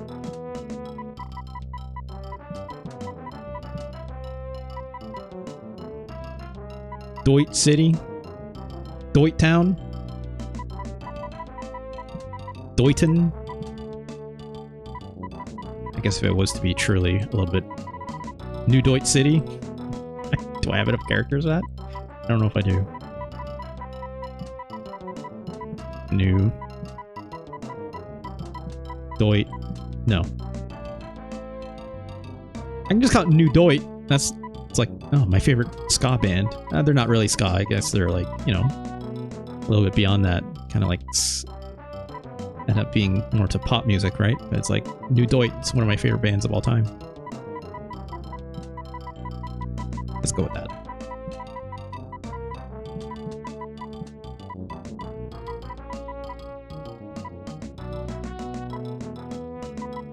Actually, no, not No Deut. Hold on. Gosh, I can't. This interface is bad. Here we go. New Deut. Not like old Deut, right? Let's go on easy. Give us all the goddamn money you have, video game.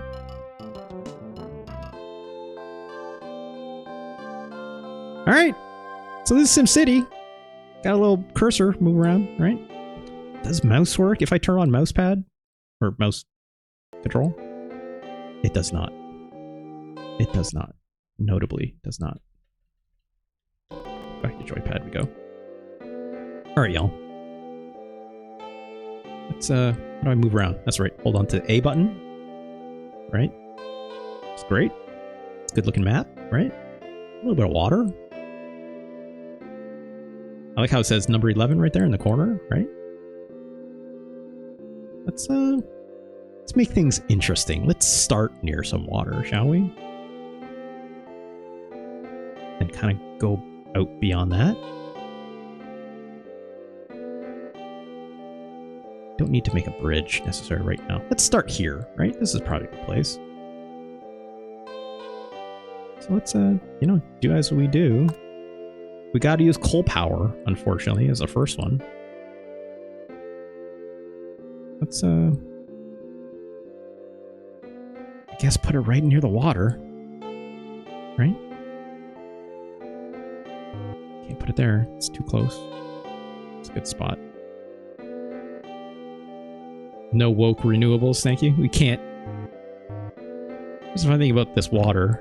It's like you kind of like overlap a little bit of it like that, right?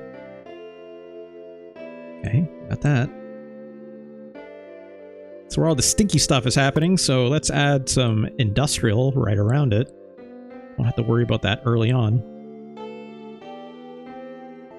It's gonna be a lot of pollution in this area for sure. Okay. Let's do a double stack over here, right?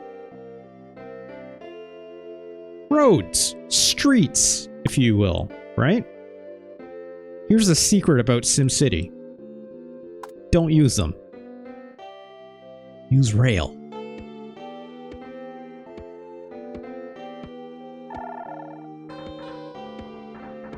This is sicko mode SimCity, in my opinion. It's more expensive, yes. Will cost more for taxes, yes. But, in the end, absolutely worth it. Let me tell you, okay? Let's fuck up these trees. So commercial, I know. I need residential, I know. That's why I'm putting them as far away from that stuff down there as possible, right?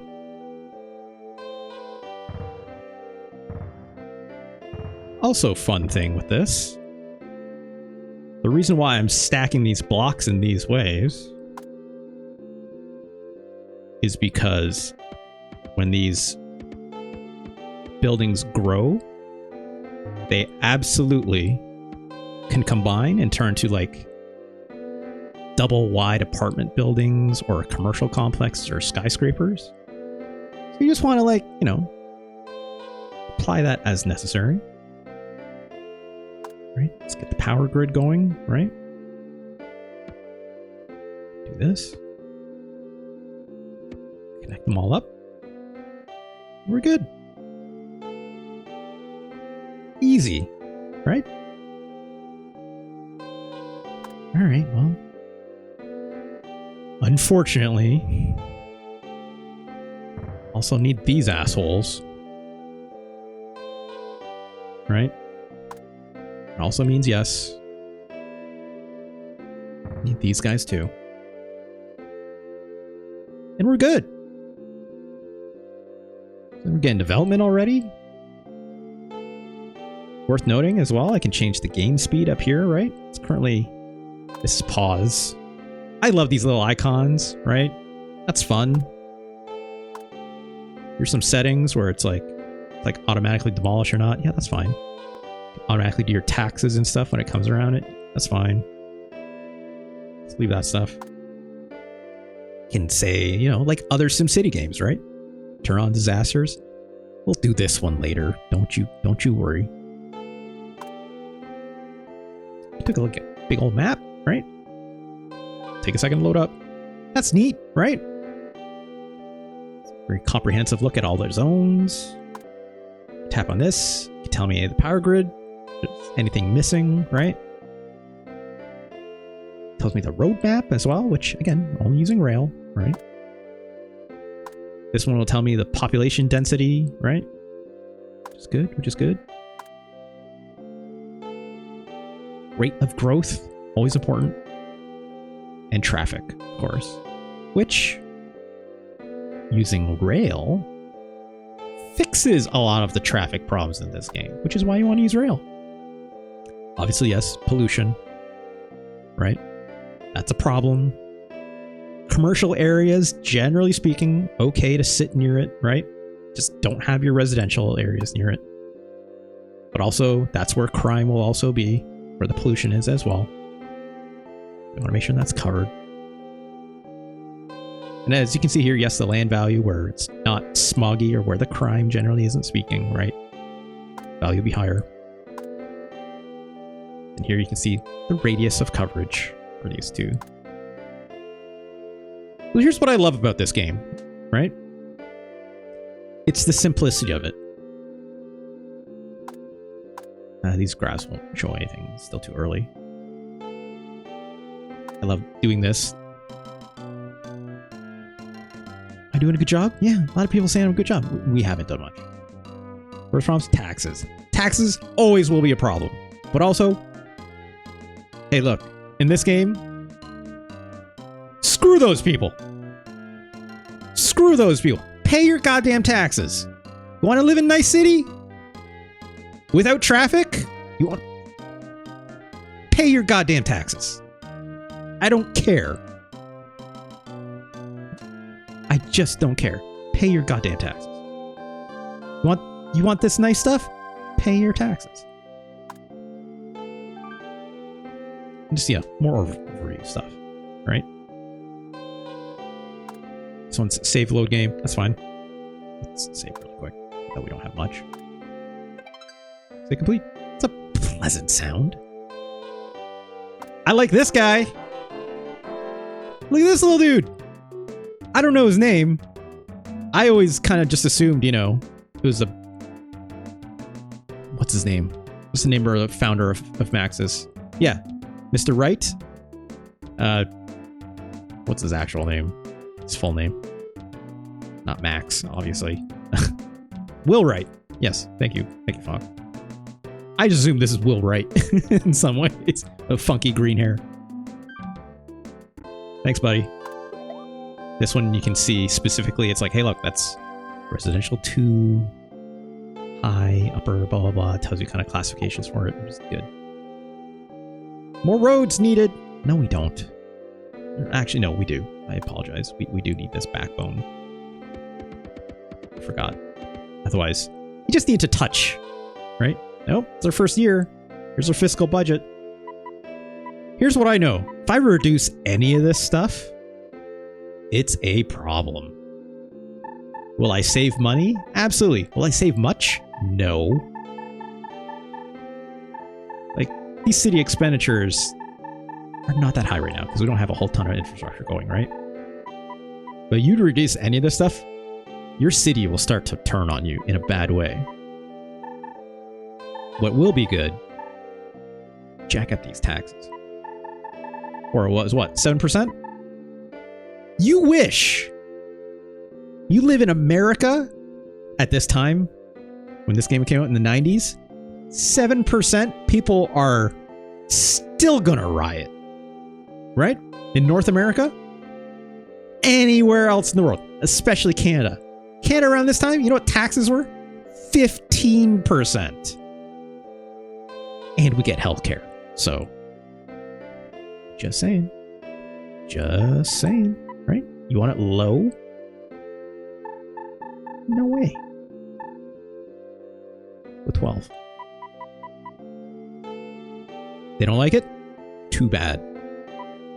I'll bring it down when, you know, I start seeing too much of my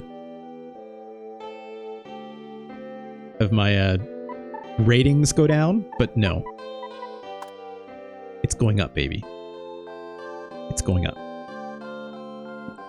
The big marker of taxes being too high that you'll see is like when your residentials aren't developing as quickly as they should. So we'll keep an eye on that. You're gonna dip for the night? Alright, see you later, Fong. Good to see you, good to see you. Try to have any natural disasters? Oh, we're definitely gonna do some natural disasters. That's why you play SimCity. That's why you save and then you play SimCity, specifically. So. Swell little guy, yeah. Alright, let's expand, right? So... Alright, well, the mayor's house. Great. Mayor's house is a good kind of like, so every time you get like a bonus building, it goes up over here. It's good. It's neat. Where's a port? Oh god, ports are expensive. Let's I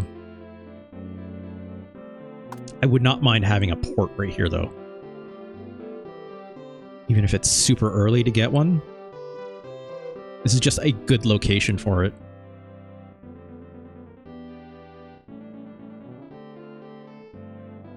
Yeah, let's do that. There we go. Throw that down. Get some power, right?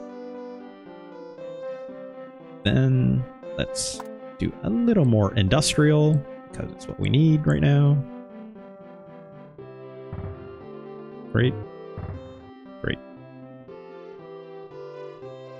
It's a little off center. I should have. Let's do that. Actually, let's just use the rewind. It's faster than me bulldozing and cheaper. Bulldozing does cost money, so. Alright, so let's do that. Get some roads in there, right? Then commercial is okay. Do a little more industrial over here. Let's map out these blocks correctly, though. Okay, so that'll be one. That'll be one. This will be one. I think I did that wrong. Shoot. Whatever. It's fine. Not a big deal. That. Let's get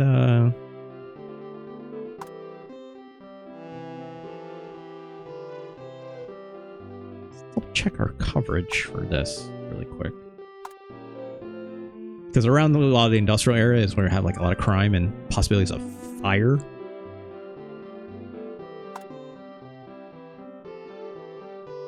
See there, it's kind of centered around the port where all the crime happens, down at the docks, right? Also gonna be a lot of pollution down there. Yep. So where's the fire department? Yeah, so let's get another fire department in there. Right. Then also another cop building right there.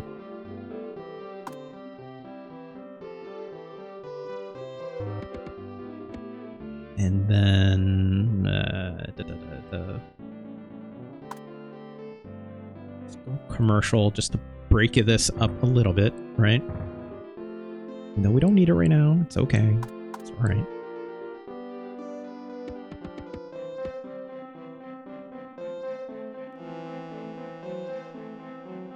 definitely see like how I'm building everything in grids because that's kind of this game, right? Like this game doesn't have the kind of flexibility for the kind of, you know, I can't build in a diagonal, right?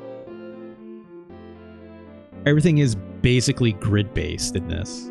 So, all right, a couple more houses. This sucker up. So you can see here in the top right, obviously it's our population, how much money we have.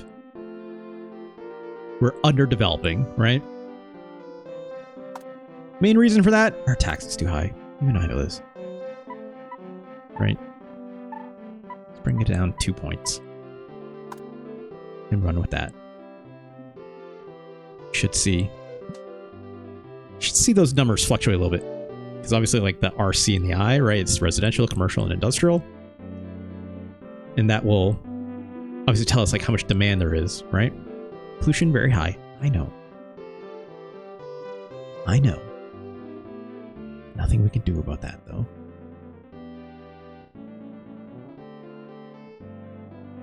Which is okay. Let's maybe we should do a little more commercial. It says there, right?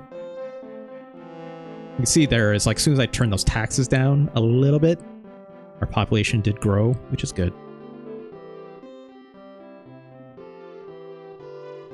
They would definitely grow even further if I definitely turn the taxes down even lower. But this will be fine. This is fine. It's like, it's more efficient to get higher density, obviously, right? I always found it interesting at this game. It's like, you don't really have a choice for that. Whereas in like SimCity 2000, you definitely could do like high density residential and low density. So it actually places like caps for like how much that residential or commercial or industrial can actually grow, right? Great. We're here. We already adjusted this, so let's go with that. See what people are talking about. They're going to be complaining about taxes, right? Yeah. Housing costs, taxes. Of course. Yeah, there's seasonal changes in this, which is nice. You know? Could bring those housing costs down. The only way you can kind of do that is by having lower density development. But instead, what we're going to do, make the mayor's house. Where are we going to put it? Mayor's house will definitely make the value of things go up quite a bit around it.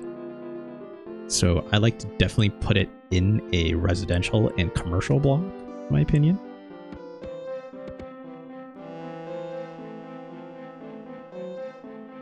So let's do this.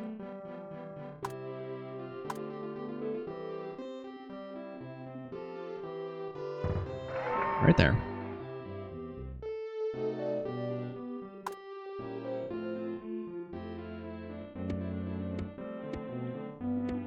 Just kind of block this off here.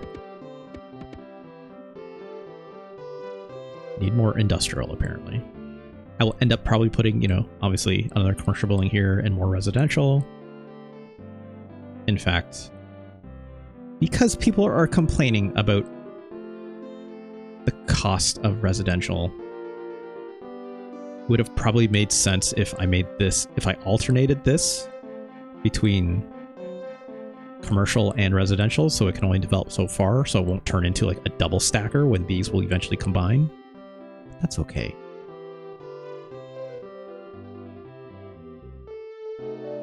Let's think about this a little bit. So if we need more industrial, let's build it out here, right? Away from homes. Oops. not make it hyper high density either, so let's stagger them like this so they can't combine with each other.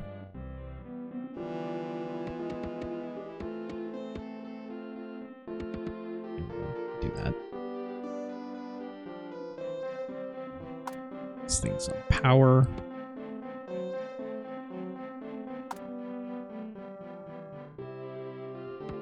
Let's leave that there like that for now. Probably need a little more, in my opinion. Probably put a commercial block in here, right? Over time.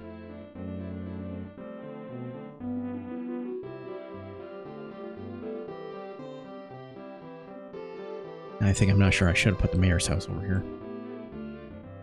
And if I demolish this, I don't know if I get it back, I'm being honest. Anytime, if I need advice, you know, you just click on this guy and he'll tell me what's up. Yeah, or they're too far away from commercial zones. Yeah. Just BS. These two are right next to each other, right?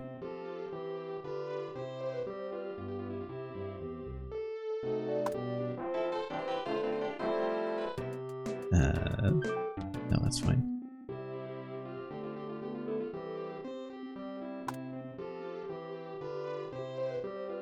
Even if I was to put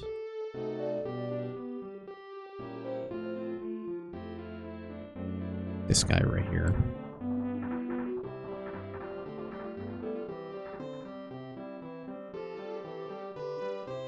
Yeah, that's fine.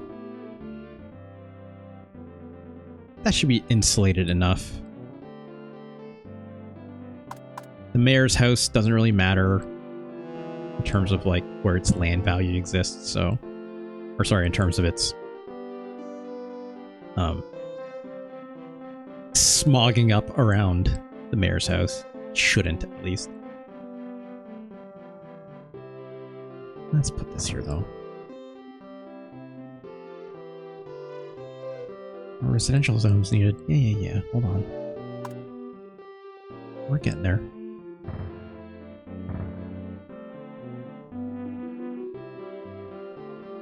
This is what SimCity is, right? All right. Nope, those are power lines. God damn it. Here we go. This is this game, right? Just slowly making your city over time, right? I can speed it up a little bit. Moves at a brisker pace, right? With developments and stuff like that. Yeah, just making a nice little port town. Doesn't get much more complicated than this.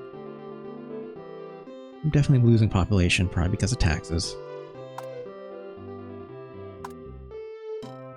Yeah.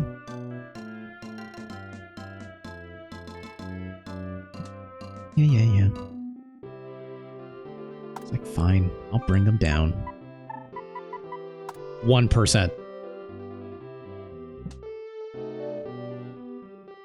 That's all you get. It is worthy that, like, you know, if I, even for aesthetics, if I start placing down more road here, right? It absolutely will start, it will absolutely, like, cost me more because I'm using more road on the map, right?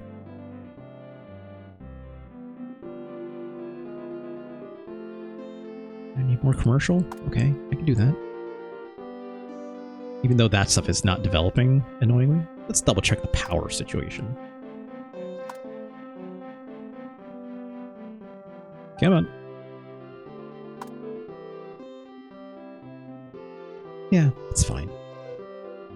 Everything is still connected, right? That's where the population density is at. Yeah, of course. Alright, fine. Let's do commercial, right? This is very far away from homes, so let's go here. Here. Connect this sucker up.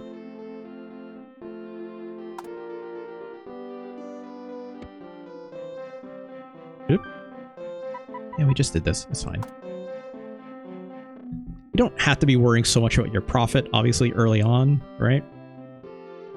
It's more about just, you know, getting the right stuff in the right places to get started.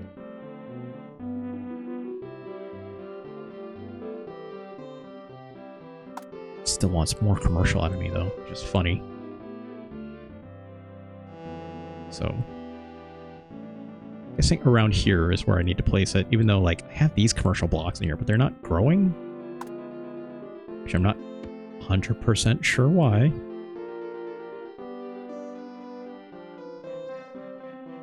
Looks like we definitely need some residential, though.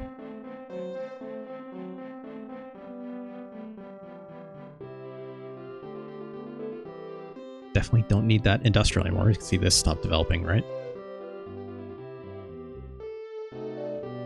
Let's add a couple more blocks.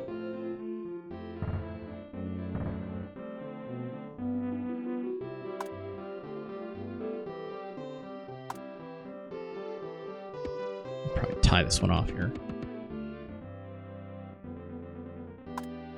Let's add one more commercial block there.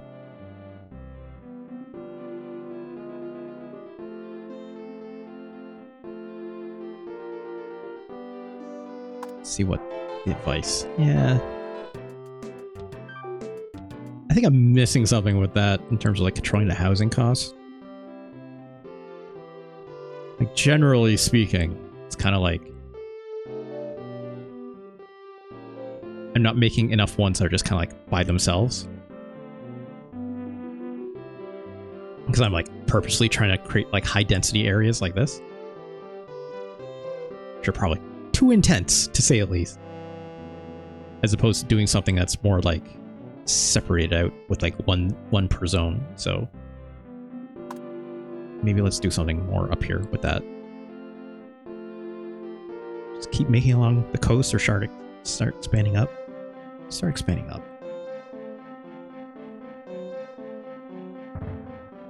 Let's put that there.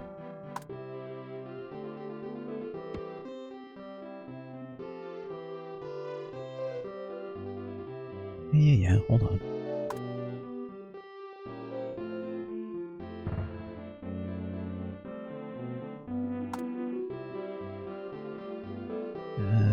Nope, hold on. Yeah, let's make a little more.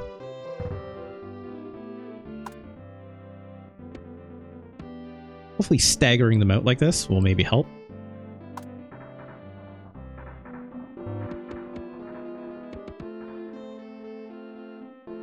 See what happens. Our population is booming, though. We like doubled in size.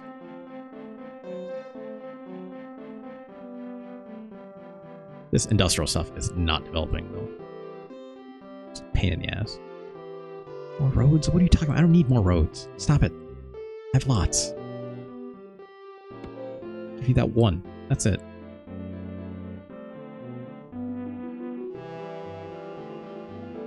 God, they want more houses. Okay, fine.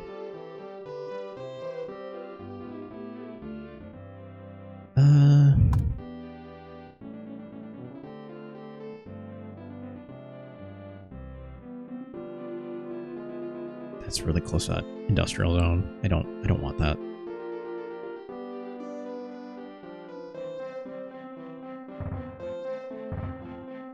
Let's go back to a high density block here.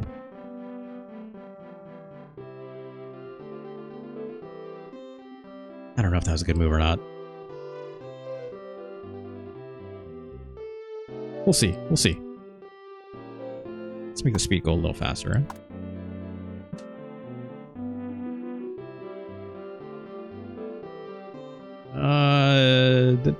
Things are leveling out a little bit, which is good.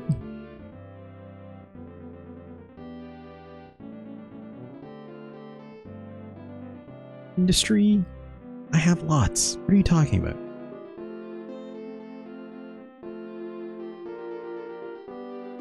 Okay, now they want commercial and stuff. All right.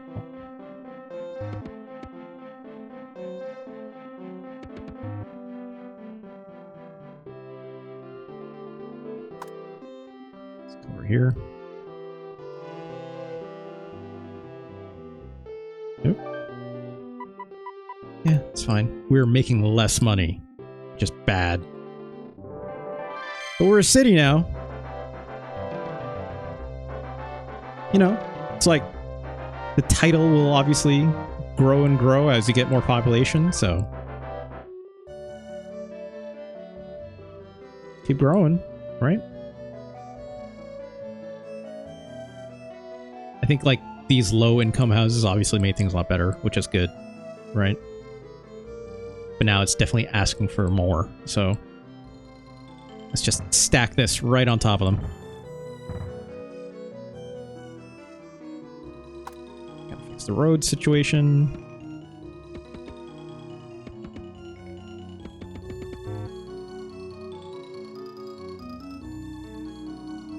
Let's definitely do this as well.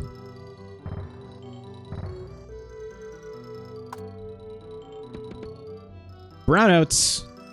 Yeah, I kind of figured. It's like once you reach like a certain amount of growth, you have to obviously add more power to get more capacity out of it, right? So we'll see like, yeah, where the brownouts are happening and stuff like that here. So where are we going to put that, huh?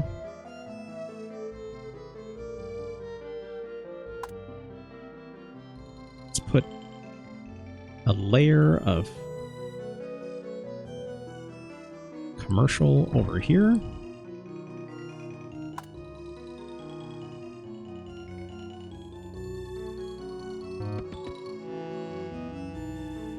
we'll insulate that. An industrial layer over here. Some power though. And we're broke. So I can't build another power plant. God damn it. So we have to wait. How much money do we need again? We'll probably need quite a bit, unfortunately. You can't sell things either in this game, I should note. It's not how you make money. You literally got your taxes and that's it, right? Let's save really quick. Great.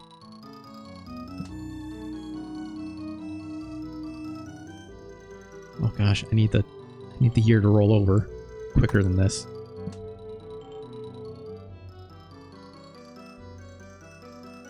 Yes, yes, yes. Okay.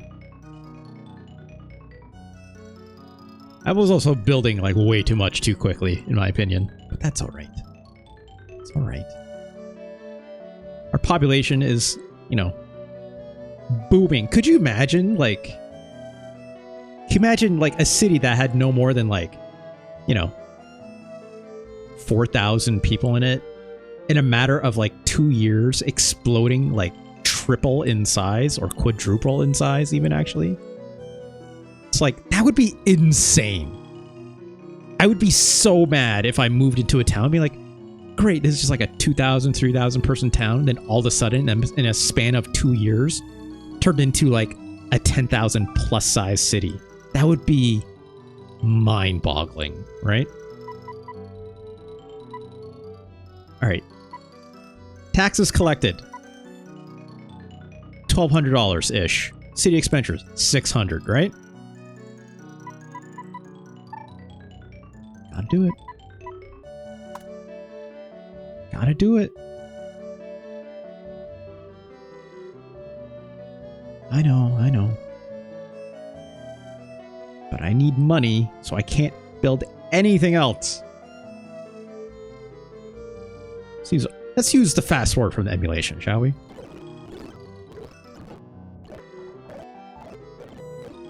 Just a little bit. Let's get through this tax here. There we go.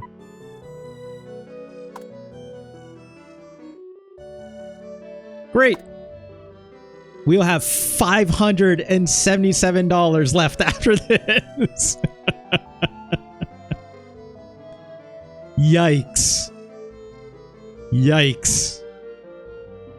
But we gotta do it. We need it.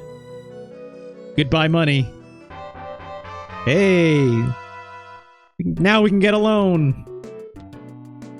Which I try not to do in this game. Yes, you have to pay interest, right? Banks! Again! Super mad at them. But also... God damn it. You gotta throw it down. It's $100, so sure, whatever. Put it near the mayor's house, I guess. Sure. That makes sense.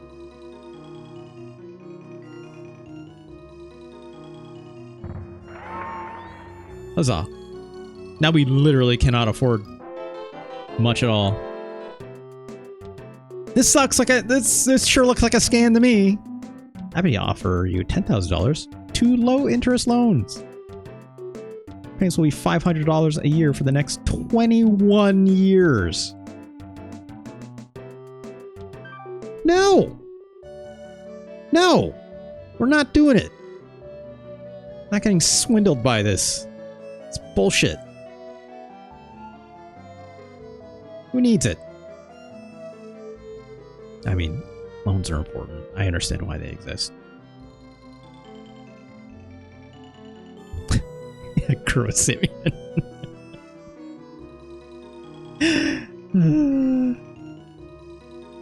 You're not wrong. You're not wrong. That's basically this game. The money part is the hardest part of it, admittedly. Like, if you ask me, we maybe overexpand by putting that port. Yeah, probably. Probably. That's okay. I think it looks nice. Alright, well, we got basically $1,000 out of that.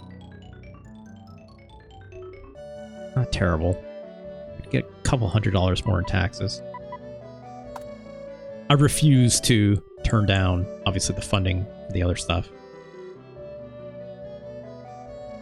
We're not experiencing, like, we're not bleeding in terms of our residential. Residents demand a stadium? Are you kidding me? Do I look like I can afford a goddamn stadium right now? Goddamn people, I tell you. Right?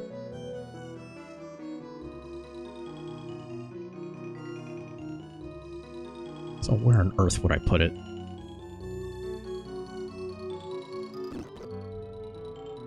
Demand a stadium. Demand! The phrasing here for demand says a lot. Pollution's very high, I know. Let's get through this year. That power was definitely browning out over there. Okay, we got another $1,000. Let's turn the taxes back down. Actually, no, because I can't build homes anyway, so I should turn the taxes up. And if people start leaving,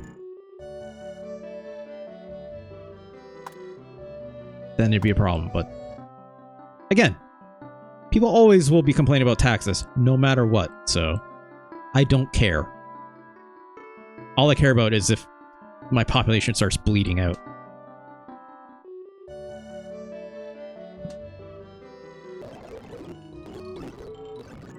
Which definitely went down. Oh, it's going down really hard. Oh gosh.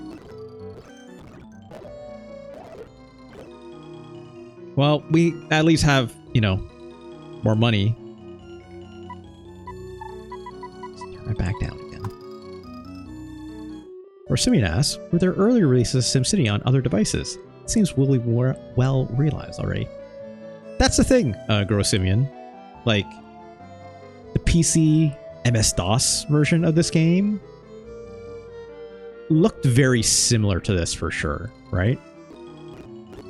I don't think it looked as strong as this. The version on Mac is similarly comparable, right? As you can see here, our population is rising again because I lowered the taxes some.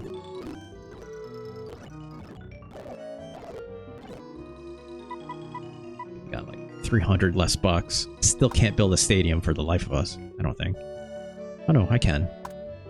$3,000. Jesus Christ. I had to put it right beside the power plant. That'd be really silly place to put it.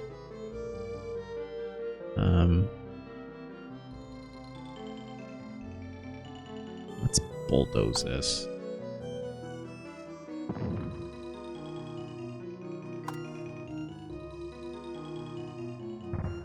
There we go. Have your goddamn stadium. But yeah, like I said, I think this is one of the more fully realized versions of this game. The only difference is that's going to make it a little bit silly is the fact that, like, I don't have mouse control, right? Which is obviously, like, makes this game a lot easier, right? To control with all these menus and stuff, but I think these menus are actually pretty well realized, all told, in my opinion. Like, I don't find this hard to manage, right? So, like, you know, SimCity, this original version of SimCity is quite basic, all told, right? It's not that complicated. Let's add a little bit of industrial. That should be fine. So, oh my god, we don't have any money. Add a little bit of road. Not enough to make our taxes go nuts, right?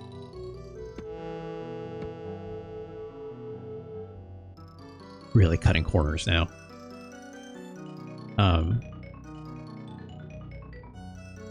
We haven't looked at it yet, but there are other versions of SimCity, like SimCity 2000, which I only learned recently that there was a version of that on the Super Nintendo, which is even more insane if you ask me, because it's fairly well realized even. A zoo? Okay. Where the hell am I gonna put a zoo? For $100? Okay. We bought a zoo. Not a good movie, right? Where am I gonna put this goddamn zoo? Right in the middle of this bullshit?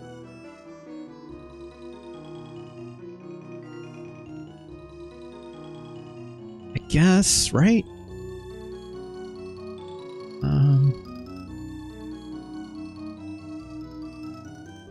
Right near the bank? Definitely need to start worrying about crime over here, probably.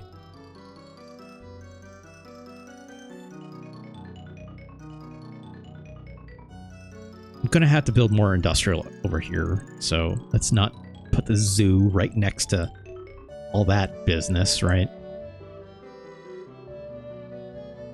Oh, some light industrial up there.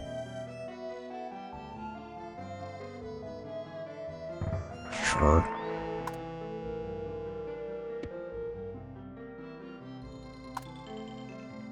Put a little bit of residential in there. Oh gosh, I have no money.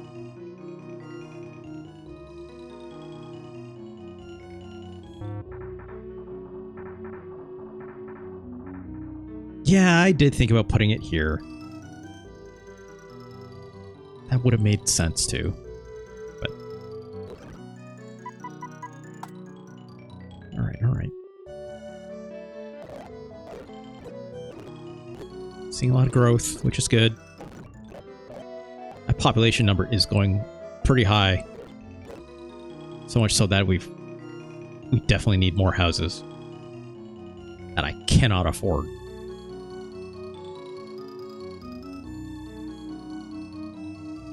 You want to live next to a bank? I wouldn't. I definitely would not. But it seems like the best place to put this.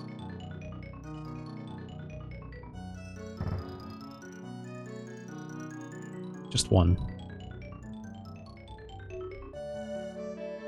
Want to live next to a zoo? I would not want to live next to a zoo. I'll tell you that much. This it's just light industrial, so should be fine. We'll do that. I need to put down another cop station here somewhere. Probably here would be good.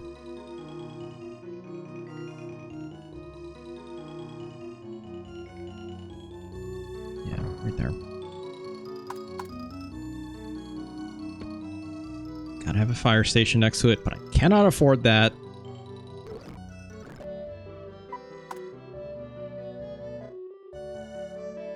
Oh gosh, I have to wait another year for it. Come on, fast forward. I just need the money. There we go. 500 bucks. Okay. Ugh.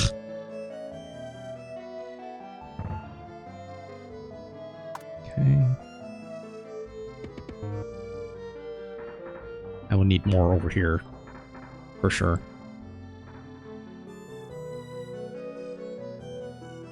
But yeah, that's this game. I like this game still.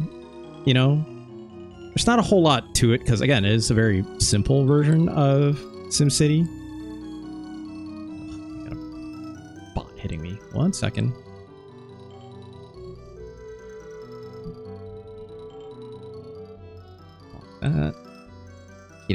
Get out of here. I wouldn't want to make this game more complicated necessarily, even just because like I like the simplicity of original SimCity.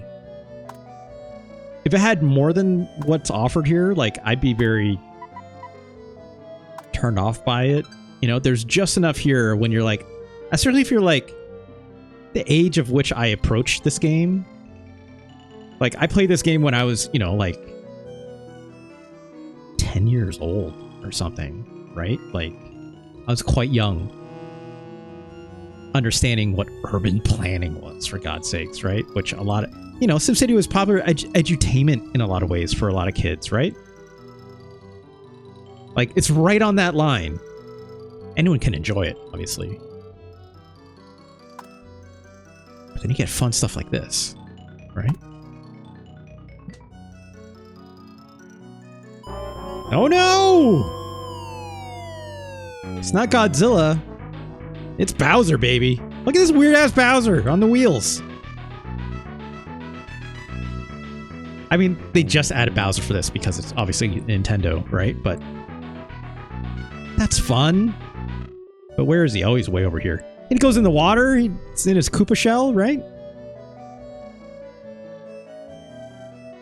Gonna crush those trees. He's leaving behind a fire, which should douse themselves out. Should. Oh no, he's making his way towards the power plant. This is actually a problem. This is going to be a problem. Well, he's headed for the financial district.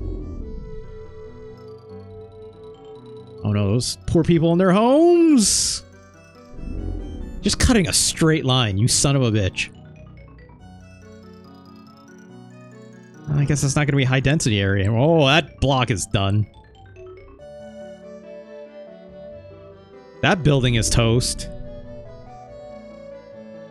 Someone call the National Guard. My zoo, you son of a bitch.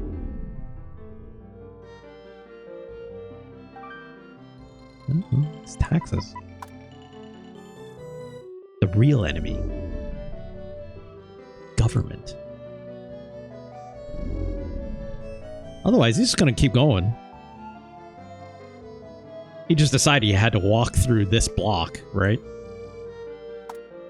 Son of a bitch. So, like, I could totally, like, fix these buildings, of course, right? Don't have to fix them all, in my opinion.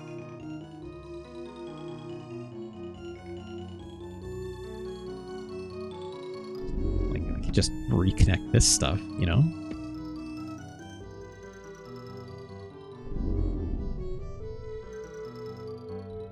power situation looking a little dire out here, though. Could just do this, right? It's like, oh, great. It's like, if anything, Bowser just helped me do a little bit of urban planning, right? Like, oh no, we crossed that line. Well, what if I just added some park space in between here, right?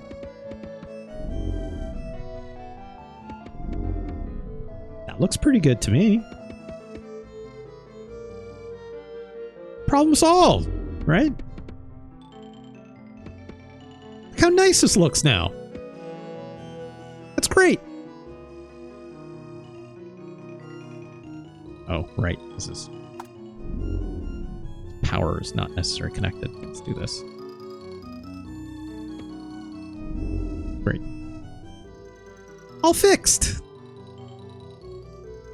And look, now we're back in business, baby, right? All good.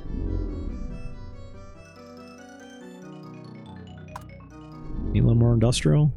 Okay, well, we can do that. There's another one here too.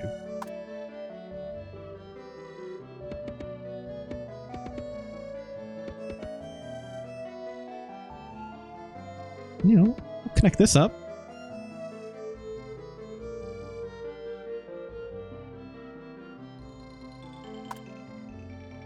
Yeah, why not? Let's do this too.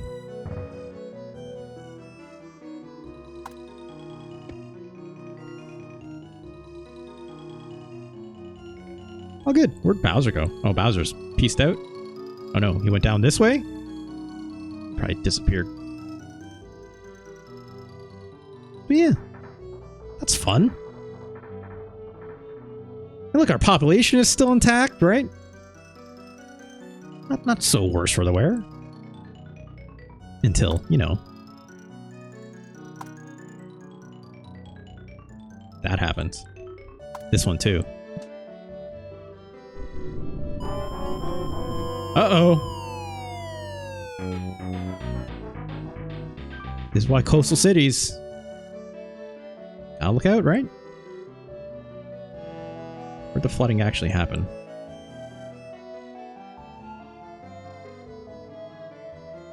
As far as I can tell, our coasts are still okay. Oh no. That's bad.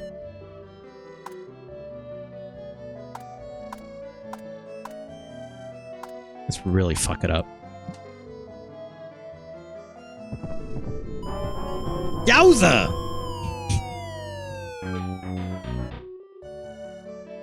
I like how this one little fire opened up and it's like, wildfire! More flooding! We had one bit of flooding here. This is not that that's not a problem.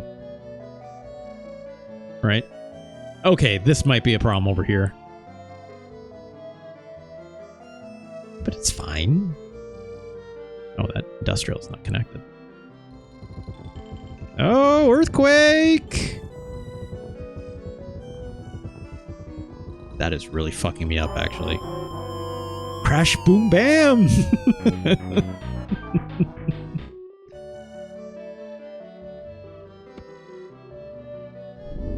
Still okay. Oh no, here comes Bowser again. The plane crash happened. The plane crash not happen? Did call one in. Which, a little dire post 9/11, if you ask me, right? But, hey.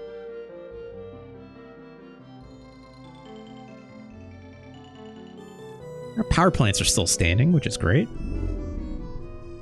You know, it's like some of this is probably from the earthquake, right? Missing a couple little small spots, like, but it's fine. It's fine. Look, fixed, right? Building's still standing. A little bit of green fixes everything, right? Okay, got a little bit of a power plant there.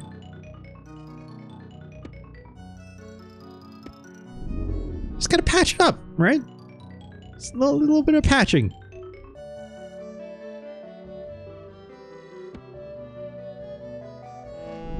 Good as new. Oh no. Bowser, no! Well, that cannot be patched. Oh, taxier. Okay. Yeah, I think the plane crash probably... Yeah, this is probably where the plane crash happened. Which is why it's not happening in the city. Oh no, not the stadium! He's going for the stadium! Oh, he turned. Okay. There's a hospital. We'll leave that alone, thankfully. It's messing up my roads. Oh no, he's going for the zoo! Oh, just visiting the zoo. Okay, yeah, that's fine. Bye, Bowser. You son of a bitch. This will be hard to patch up. No. Our budget is not going to allow for significant fixes like this. You can still hear Bowser out in the distance. Go away! A small fire here, not a big deal. Good as new. Right? A little patch. It's a little patching, right? That'll be hard to replace, but...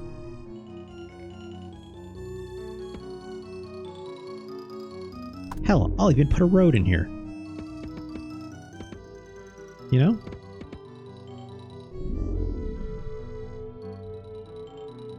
And then,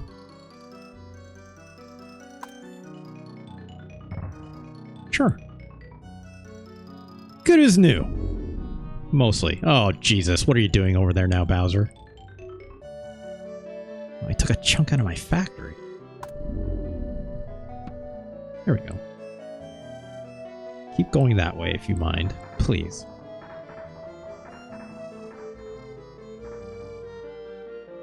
That's SimCity. Back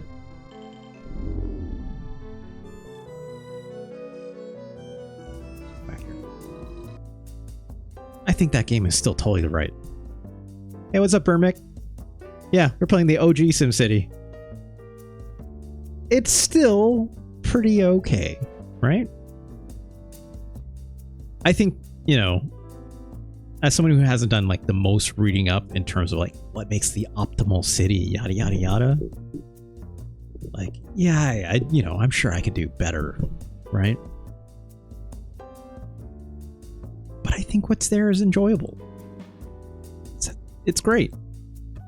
I think it's a good time still. I never got a mega 500k population. Yeah, that's pretty hard. Like, the biggest constraint with this game is still money, right? It's extremely hard to build a city and, like, maintain that growth. When, like, you know, you gotta pay for all the cop stations, you gotta pay for the fire department, people want a stadium, dealing with brownouts, need more power plants, nuclear power, extremely expensive, versus coal. Then you got then you got, you know, you got pollution problems. It's a weirdly hard game out the gate, but I know it's like once you crest like a certain point, you know, money can become less of a problem. But, you know, luckily, like, playing it like this, I have the fortune of fast forwarding, right, to move it along a little quicker, because it can be pretty slow. You are waiting a lot for the next tax year to be able to afford that freaking stadium or cop stations and you name it, right? Surprised not to see sanitation. That's so like, I know in SimCity 2000, right, there are a couple more systems, obviously, like waterworks and whatnot. Yeah, it's more of a later game thing. There's more stuff like that. I don't know if sanitation specifically is one. You know? I actually never played City Skylines either. I've always been very curious about it, but I know it's like, that game is pretty intense from what I remember being told. So it's cool. I like city sims still. Still fun. But again, like, this is very much lighter experience than a lot of the modern day incarnations, for sure, right? So where's it go on the list? SimCity, 1991.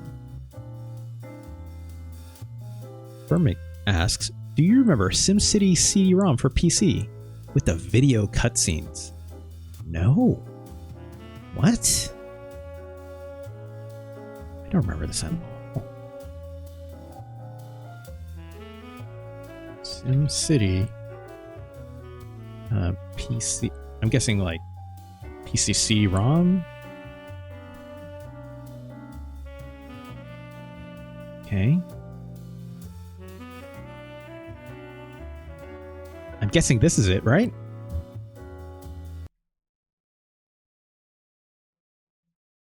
It's this fella playing it. Let's get SimCity CD cutscenes.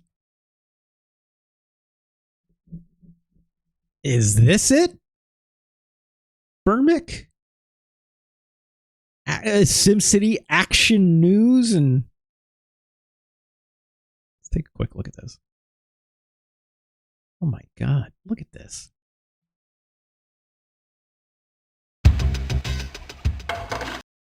Nobody can hold a candle to you, Mayor. Why, if it was any better, I couldn't stand it. And the police chief wouldn't allow it. What? Now, Scoot, too many cooks spoil the chili. Hey, que pasa, Mayor? Excuse me? We're about as busy as a pair of jumper cables at a holiday picnic. Keep the money flowing and the stations growing, and you can shade up in the heat of day.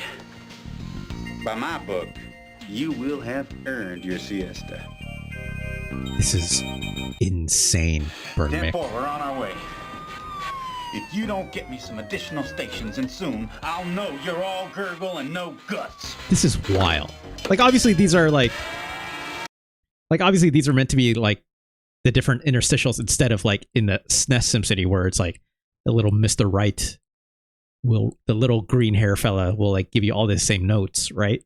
I'm assuming. Horsewomen blinders can see what's up ahead. It feels just look. Also, there's a lot of these fire marshal ones.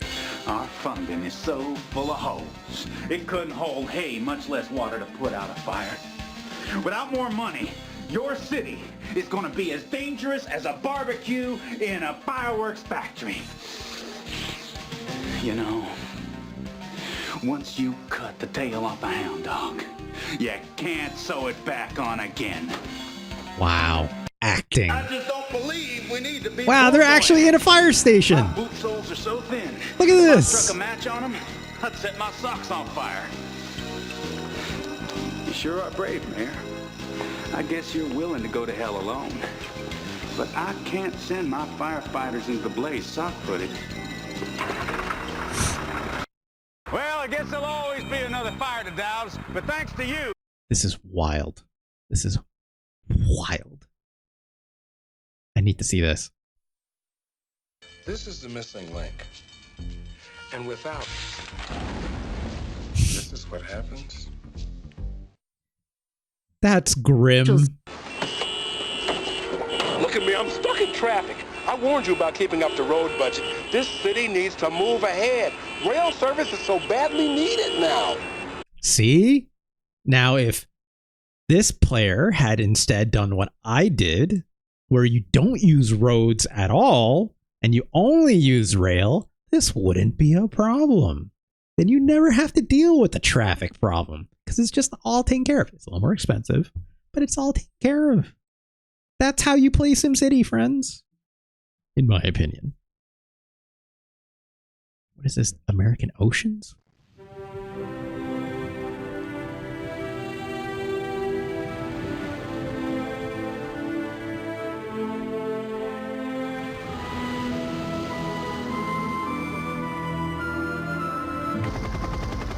What? Water is polluted. Please, clear the area now. That's great. Oceans don't have to stay polluted for eternity. help us turn the tide. Wait, is this like this is a real PSA that was in the game, or is this like just, hey, your pollution's too high, and then it does this funny thing? I need to know. I need to know more about this. This is wild.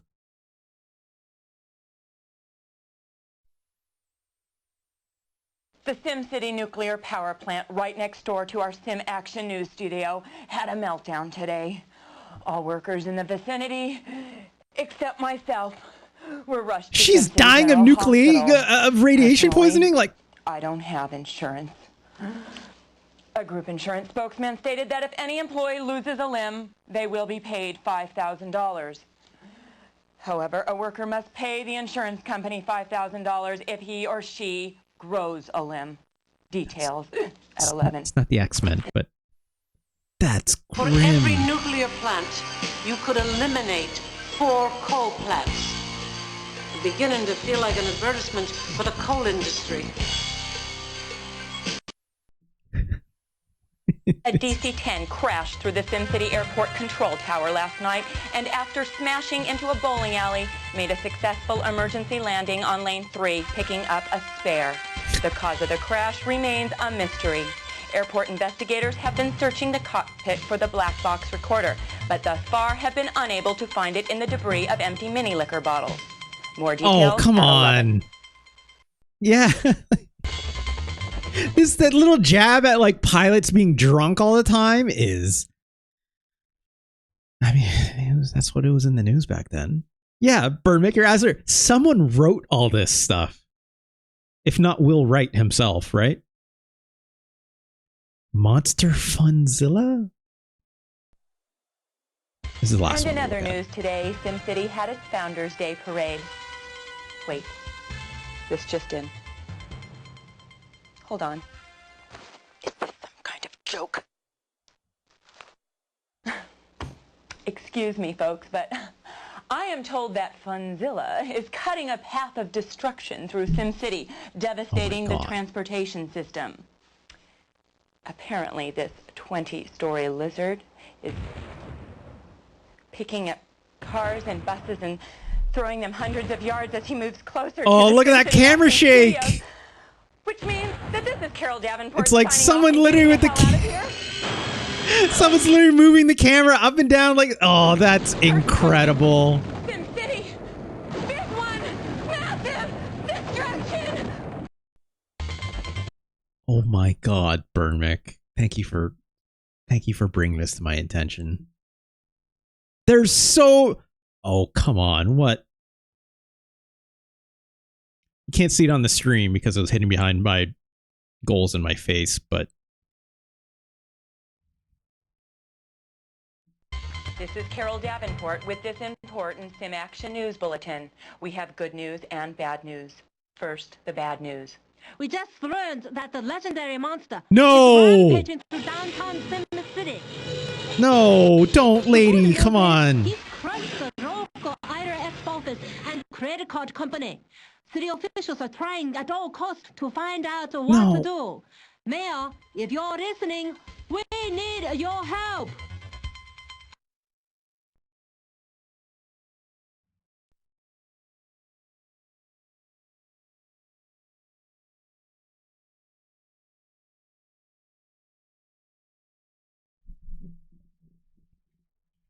That's racist.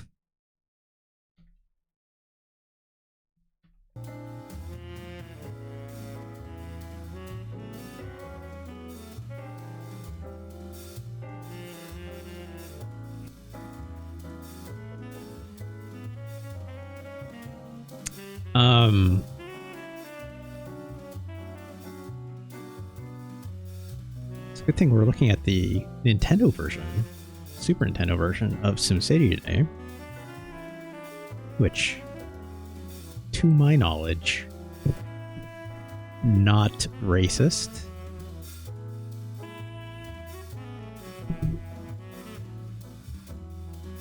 Burmick, thank you for bringing all that to my attention. I now have a much more informed knowledge of the PC CD-ROM enhanced version of SimCity for PC. Thank you. I'm so glad you showed me this. That you brought this to my attention. I'm so glad. I'm so glad. Thank you, Birdback. It was a different time. It was a much different time. Unfortunately, it was a much different time. It was a much different time indeed. Grossly, come collect your anchor. Yeah.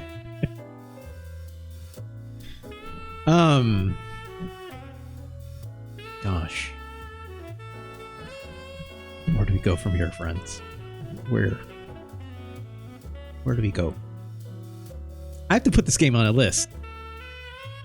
So we can at least do that, I think, for today. SimCity, Super Nintendo. 1991. Yeah, Gross Simeon. So, like, there's a good reason why I was like, when I was looking at that, just because of the way my OBS layout was, I was like, why? I don't know if you saw the title of that video. I closed the window because I was like so appalled. Where is it? Oh my gosh, there's another one in here that I saw the title of, and I'm like, you gotta be kidding. So like, yeah, it was like, oh, Monster Funzilla. That's funny. Ha ha ha ha ha. Right? And then Monster Godzilla. And I was like, excuse me?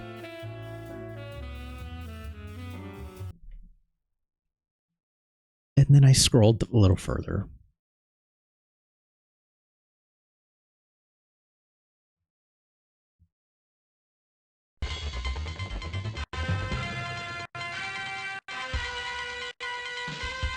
I hope this doesn't end up in TOS. This is a family game.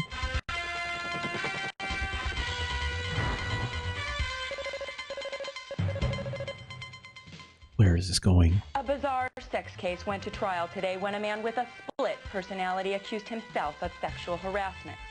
The plaintiff and defendant is suing himself for $1 million in damages. He has asked the judge to place a restraining order on himself to keep his filthy hands away from his body at all times. And that's it for Sim Action News. Okay, that's not... That's... Look.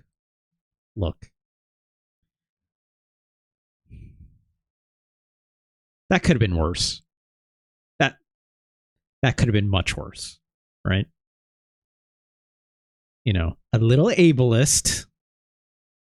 Obviously. Quite obviously. Quite ableist, actually. Not just a little. But was that better or worse than the Godzilla thing? Debatable. Debatable. My opinion, not quite as blatant. But alas.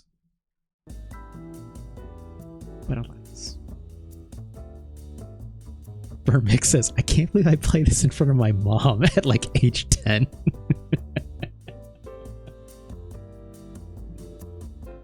That's really funny.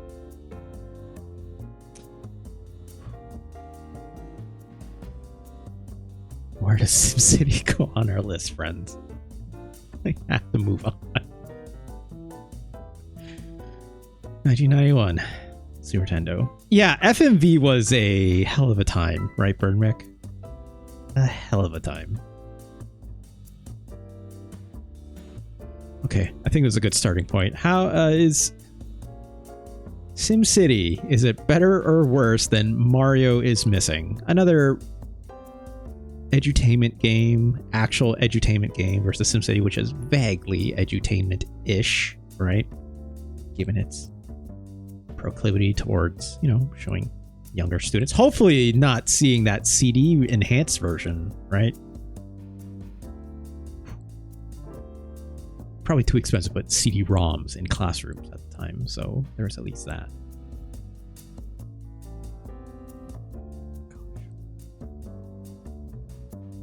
I think SimCity is better than Mario's Missing. I think.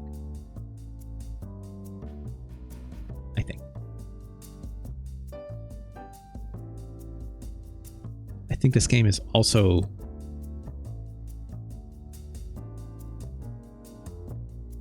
better than Super Bowling and Super Soaking 6. It's better than Top Gear that we looked at earlier. This game did not make me nauseous. Would be another comparable. Looking at this list. It's not as good as Harvest Moon. Another very slow game, but very good one. The amount of time, comparably speaking, that you'd have to invest into SimCity to, you know, grow your city and stuff, comparable to probably Harvest Moon, right? Like, again, I had Fast Forward bound on the emulation to help me out with that at the very least, right? But this game, without that, you'd be waiting a very long time just to get more money, obviously, year to year.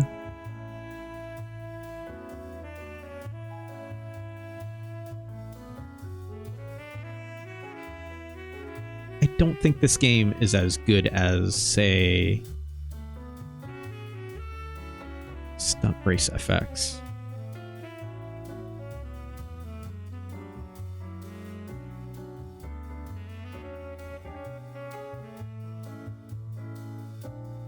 I do think it's better than Shadowrun, though. It's quite good. Quite good.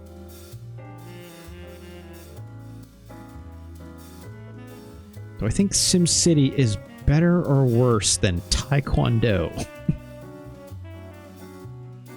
It's a hell of a phrase. I think it's...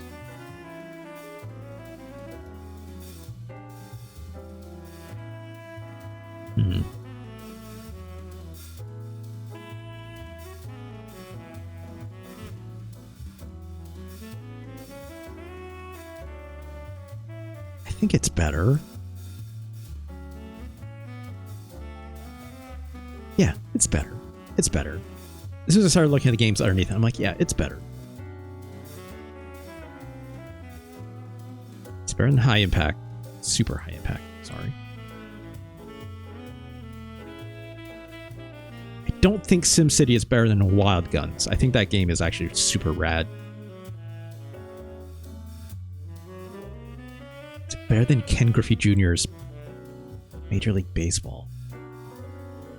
I think so, in my opinion.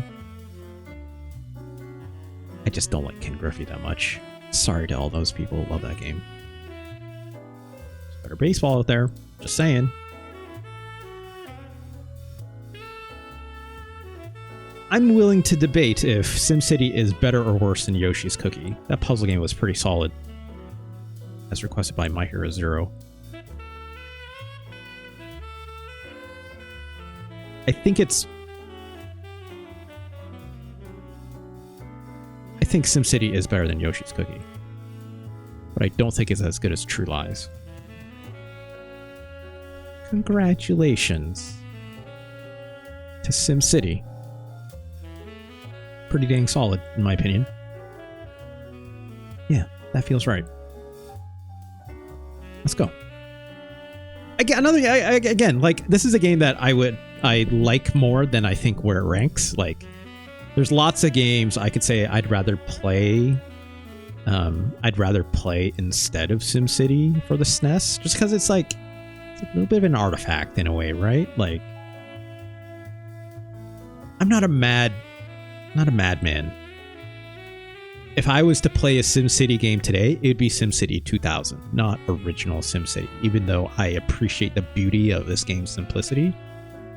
Or even the fact that it's on a Super Nintendo. That's incredible, right? Controlling with the gamepad, not a problem. Generally speaking, because it's very fitting of the grid-like nature. Even the menus, not hyper complicated enough to be a problem, right?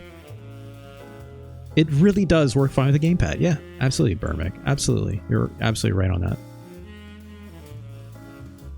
There's lots of games I'd rather play with than it. But this isn't like the same kind of nostalgia problem that I was having with like that, like literally was creating like an existential crisis in me, like say with like Mario Paint, perhaps, right? Where it's like, gosh, like Mario Paint reminding me of like my childhood, right? The different paths I could have taken in life for what Mario Paint meant to me and what creativity meant as a child, and a loss of innocence that I'm still looking to reclaim, and blah, blah, blah, blah.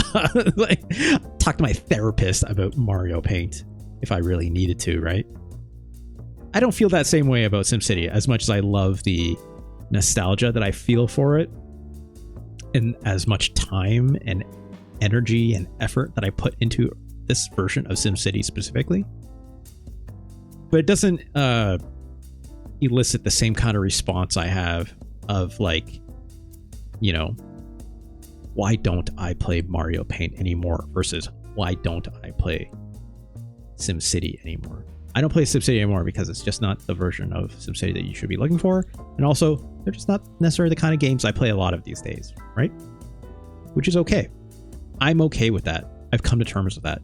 I haven't come to terms with like, why don't I play Mario Paint anymore, right? Much more complicated question. And as such, you know, I think SimCity is a very solid product. And number 46 for the Super Nintendo, so congratulations. That was an episode today, I think. How many games do we rate today? 4 of them. Really big ones too, good lord. I would do one more, but I'm getting a bit hungry, so yeah, I'm gonna call it there. I know I normally try to shoot for at least like 5. Let's take a quick look though. There's something here I can fit in real nice, real quick.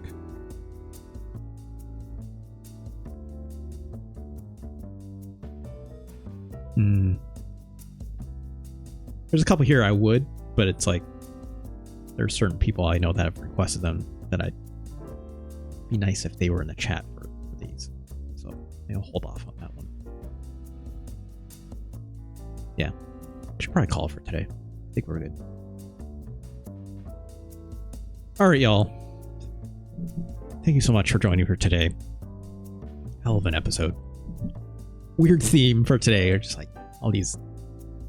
My main theme was like, I want to play Street Fighter for today, but how do I like link this to everything else? Well, all these other things have roads in them. It's stupid.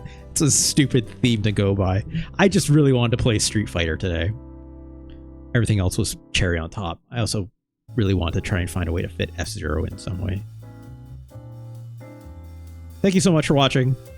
Always glad to have everyone join me live. Always super happy for, of course, all the support and all the people who subscribe and whatnot. Of course, as always, these episodes, they definitely get archived up at youtube.com/@rjlee. Gotta have that @ symbol. I get why they had to add that in, but also I hate having it there. But please do go there if you wish to. Like, comment, subscribe, all that fun stuff, right? That stuff is all free and helps me out a really good amount when it comes to growing my YouTube channel. Also, of course, if you're watching this on the VOD, you can join us over here at join us over here at twitch.tv/rjlee. Of course, give me a follow. That is also free, and you'll never miss a notification when I go live. Of course, those follows always help me out grow this channel, and also, if you'd like to support the show, you can give me a subscribe here for a small financial donation. But also, speaking of donations, if you prefer, you can always suggest a game, and I have to play it right away. As long as I'm not playing someone else's request, you can always do it with a $20 tip using the donation link that's below in my profile, which I gotta update that thing a little bit. It looks a little rough, but there's a big old tip button there. It goes directly to my Stream Elements PayPal page if you wish, or alternatively, you can also do 8 gift subs or 2,000 bits, equally all the same. Of course, if you'd like to know what game's already on my list, you can come over here to tinyurl.com/SNES ranking. That takes you to my personal homepage, not homepage, personal website, that goes to a web page where this full listing exists, and then you can take a look for yourself to see what's already on there, like suggest something else. And of course, on that, you'll be able to see all the time codes and links going to the YouTube archive that I have over here, and to the time-coded episode of which I play that game.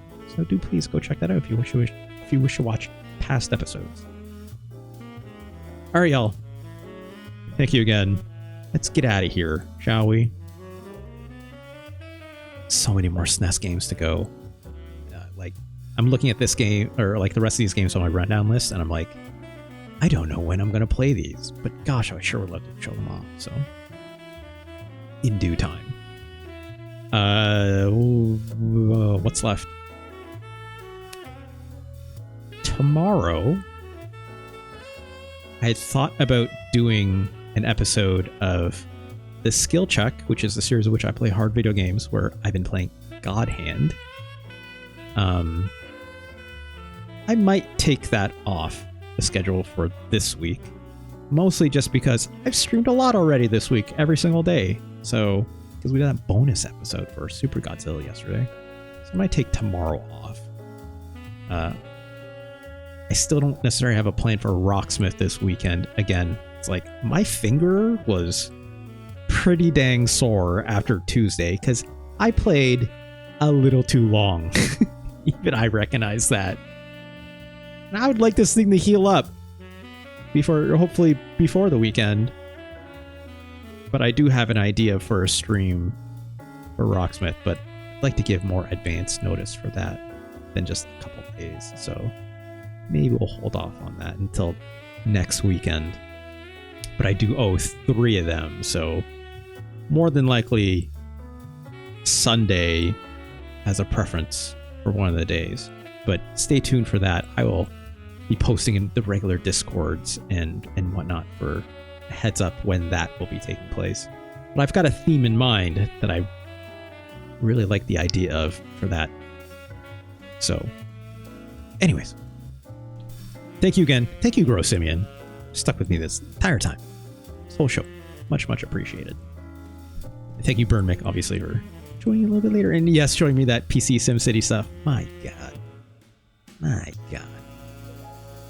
Let's find someone to raid after this. So I'm going to cut to my end card. We'll see who else is up. Again, thank you again. Especially those watching on the VOD as well. Can't do this without you. Love your support. Love when people show up. So thank you very much. All right, y'all. Have a good one. You go get a drink. All right? Hydrate. Stretch. All that good stuff. Talk to you later.